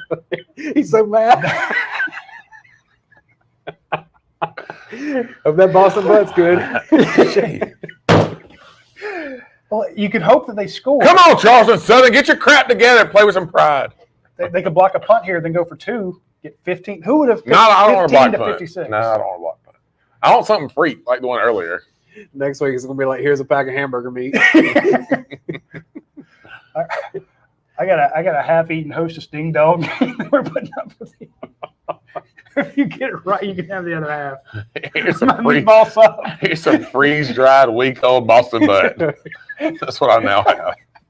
You can put it in the crock pot. It'll heat up just fine. Again, while we're on it, we're available for sponsorships from Striplin's, RecTech, Tech. Traeger, any other meat store, Especially striplings. Tito's. Tito's. We're not proud. I'll be happy to have a Tito's sponsorship. For all of Radi's sponsors, I'm available too. Okay, just he doesn't eat key lime pie anymore. I do. You're in the Publix. family. They got to go. No, let's say Publix has a great key lime pie. The public. Best key lime Publix. pie in Athens is? Huh? Where's the best key lime pie in Athens? Publix right by my house. Oh, okay. Publix sheet cake is actually underrated. It is. I like it. My brother's wife, he met her. She was in the Publix bakery. Huh. So she talked about how good their stuff was. and I So never for tried all it you before. single people out there, just go to Publix Bakery and see what It's also where happens. you get good tips on recruiting. So on recruiting, Roddy, I'll try to tease them. them. I don't. Yeah, oh yeah, I know all about the Publix bakery Okay. thing. I follow recruiting, man. Like I'm I plugged into figured, it. but I'm making sure. All right, Roddy. Should Georgia fans? We talked about it. Big recruiting weekend, official visits. I mean, do you expect to see a Kirby Smart Go Dogs tweet in the next 72 hours? Yes. One that's expected or one that nobody saw coming? See, I don't know. That's hard to. I know it's That's hard to say. because when I've gone out and told people that I expect this to happen, then they start. Who's it going to be? They'll figure it out. Yeah, exactly. So There's only so many guys left. right, and we had the leaderboard at UGASports.com. Our guy does a great job. When Jed puts up, here's who has Georgia as their leader. Here's who Georgia has as their top 2. Here's who Georgia has their top 3. And you look at that leaderboard, there's like 5 guys. You're like, oh, okay, well, that's good. They lead for these 5, And when we've gone out and said, we told people right off the bat that they were going to get Julian Humphrey. We've also said, they look good for Kamari Wilson and, Well, Singletary. It's recruiting and season in all Athens. those It's guys. not in Gainesville. Yeah. It's they'll do that after. My very unofficial recruiting text thread with some people that don't know anything. They said Kamari Wilson's committing over the weekend. Would not surprise me. I have no inside information. Didn't come from Radi. No. Kirby didn't call me. This is some guys from South Georgia I'm on text thread with. That's I've a muted guy- because they text a lot. Yes. That's what they I have said. like That's the guy 4 of people were those. waiting for months for Kamari Wilson Yeah. to commit to Georgia. So if he did, it would not surprise me. But, also wouldn't surprise me to see a kid out of Mobile commit to Georgia, Shamar James, the one that was committed to The Florida guy. He was a Florida guy. Florida. Yeah. Guess who Georgia's now talking to in Beaufort? Isaiah Bond, maybe the fastest kid in the state, a Florida commit. So Georgia's like, hey, you sure you want to go play down there? I mean, you go to Beaufort, you're right down the street. Your mama can come see you play. And we've got these quarterbacks, and we like to throw the ball, and, we do a lot for you. So they're looking at And that's the good thing about where Kirby's got the program right now is there's not a top recruit in the 150. country that won't take his phone call. Yep, right. So Funny, they just showed the watch out of the stadium. Obviously, a lot of fans have left. Here's a funny tidbit for you. Typically at University of Georgia, it's the fall semester graduation happens in Stegman Coliseum. For presumably COVID protocols, they'd rather be outside if they can. They are having that graduation in Sanford Stadium. They are changing the configuration of that graduation because typically they'll have the speaker on a platform that's on the field underneath the scoreboard. They are changing it to where it's all going to be on the sideline and you put the graduates in the stands. Why are they doing that? Because Georgia might need that field to practice on for the college football playoff. They just put down new sod on the practice field. The one over by Buttsmere Heritage Hall. They laid it down last Tuesday. It was, they laid it down over the weekend while Georgia was up at Tennessee, and it was ready to go by Tuesday. I cannot imagine peeling up all the grass, putting down new grass, and having it ready to go in 72 hours. mm-hmm. That lay-in-place It's stuff is unbelievable. amazing. It's unbelievable. 47 seconds left, so yeah. It's also unbelievable as we sit and watch. We talked about it some, but you're in absolute mop-up time right now. You used to put the scrubs in. When Georgia puts the scrubs in, they've got MJ Shermans. They've got the Ingram Dawkins kid. Jonathan Jefferson. I mean, you've got Dylan Fairchild. you've got Austin guys, Glasgow. David Daniel. You've got guys that are like top 250 recruits coming out that are now playing your mop-up duty time. And that's not a knock on them. No. Oh, my goodness. Right there, look at that. That was Look at him. He said, next week, coach, I'm available. Georgia Tech, 93. Remember this number. Well, Dang it. I lost my stakes. some of these guys don't travel to the away game. That's right. So, hey, my man Boogie on the camera right there. Yeah. It's my running back, by the way, on my 10U football team. Super Bowl tomorrow. nice. Good luck. Thank you. We're gonna do a watch along show for that. That'd be fun. Yeah, You can have inside access to the sideline with that one. Can we mic you up? I was coaching a defense one time against Prince Avenue, and look across the way, and there's Brad Johnson over there calling the offense. I'm like, come on. And then who's whispering in his ear? Mike Bobo. Yeah. So my kid's going head to head with Drew Bobo, and I see Mike over there. And I'm like, hey, Mike, none of that, none of that. He's like, No tips. He looks over across to me. He's like, what are you about to do now? Yeah, they gashed my defense. I just saw the legendary Claude Felton on the field down there. See, usually in the background of these, either Claude's in a corner Leland. or Brian Gant's in a corner. He Yeah. goes, Will Muschamp. Gant's not far away. I promise you that. We tease Gant all the time about that. But actually, they should probably interview Claude instead of Kirby one time. You know what's crazy He though? would, he would know what to say. Well, yes. I mean, we saw this game coming. This is no surprise. Georgia murdered a team like Charleston Southern. You guys realize we have not had a stressful fourth quarter all year long? Maybe Clemson. No, you and I make the same point when people say, well, this quarterback won't throw it 14, 15 times, more than 15 times a game. I'm like, well, actually, after the middle of the third quarter, you stop throwing the ball. We're not throwing the ball anymore. Why would you? So, But yeah, I you're said, right. and even Clemson, it was stressful because it was a one-score game, but you never felt threatened by them. Yeah, because their offense wasn't. They weren't doing anything. Yeah. After that first drive, when you saw Georgia get a sack with a three-man rush, you're like, It's going to be a good day everything for I wrote us. about this game for the entire summer is completely out the window now. So I'm looking up on the other screen we got up here, the Outland Trophy semifinalists. You got Evan Neal, Jordan Davis, than 4 or 5 other guys from around the country. Like, if Derek Jordan Davis Bernard. doesn't win the Outland this year, Yeah. it's a travesty. It's I mean, he is a dominant force of what he does for this Georgia defense. fixes So, in, man. Yep. So that's all right. Let's put some more fuel on that fire, boys. Well, Michigan State's going to be out of the running for the playoff with 2 losses. Done. Uh, And, and a terrible loss. So you got to think Ohio State and Michigan, loser of that's going to be out. Yep. And then, the winner has to still win the Oregon conference wins, they're in. Cincinnati, If Bama beats Georgia, Bama's in. Right. If Georgia beats Bama, I'm not sure.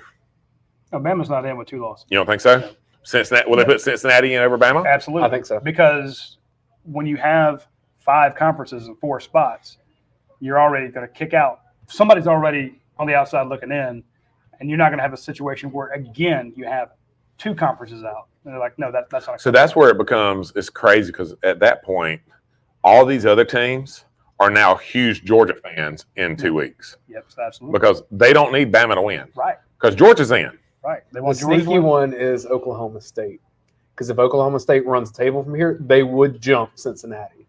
They'll be 11-1. Are they 1 loss? 1 loss, they would be conference champions. They would jump Cincinnati because they would also have a win over Oklahoma. Yeah. And then I don't know who they would play in their conference championship. They just do second best team. Maybe it's 2 wins against Oklahoma. if they Yeah, had to that's go the thing. back to Where you back. have a situation where everybody wants Alabama to lose that game because you don't want to see Alabama and Georgia back in there. Whereas, Georgia fans are like, as long as Whatever. we're in. Yeah. So you're right. But this was something I brought up a few weeks ago before a lot of these teams lost, before Oklahoma lost. I'm like, you have a situation where if everybody wins out, you got 4 spots and 6 teams.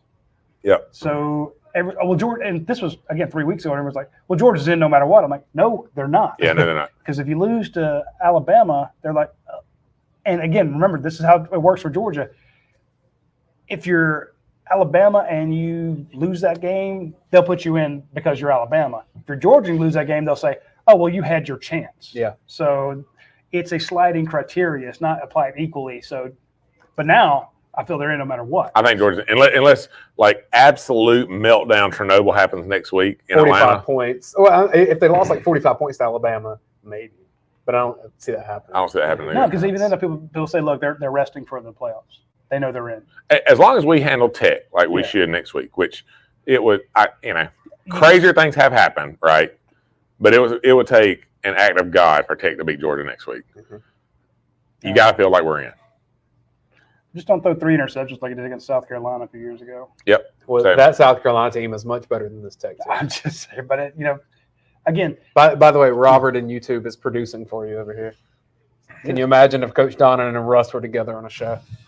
That'd be priceless. hey, if I can get them together, then I don't have to do this. Is this our music? Yeah, I gotta get this time to go. Man. Nickelback to get us out of Y'all here. don't have to go, but you can't stay here. Yeah. Hey, everybody, thanks for tuning in. Shout out to Athens Forward for sponsoring our show, and of course, our friends at Bud Light Seltzer. Thanks to Classic City Eats for letting us be here. Be sure to join the post-game overreaction show. Paul and the guys will be launching that probably here in the next 10 minutes or so. Join it. If you look in the description underneath the title, it will show you how the link to click on. Click on it. Do like Eddie from Ackworth, and Bubba and those guys. Join the show. Do it on your phone. Show us your tailgate situation. Show us your man cave show, or just join the show in any way, shape, or form. Of course, please be sure to subscribe to this show and click like on our Facebook page. And Russ, thank you for joining us. Thanks. Filling in for Coach Donnan means a lot. Did a You're a great friend job. of ours, and just rip. Acquaintances. know each we other. know your number. You and I did the same thing growing up in South Georgia, made this area our home, and you've helped me out a couple times. So really Awesome. appreciate you. Hey, man, it's a lot of fun. Again, food and football, man, I'm usually in for that. So We'll definitely do it it's a again. good time. Go Dogs. Thanks, man.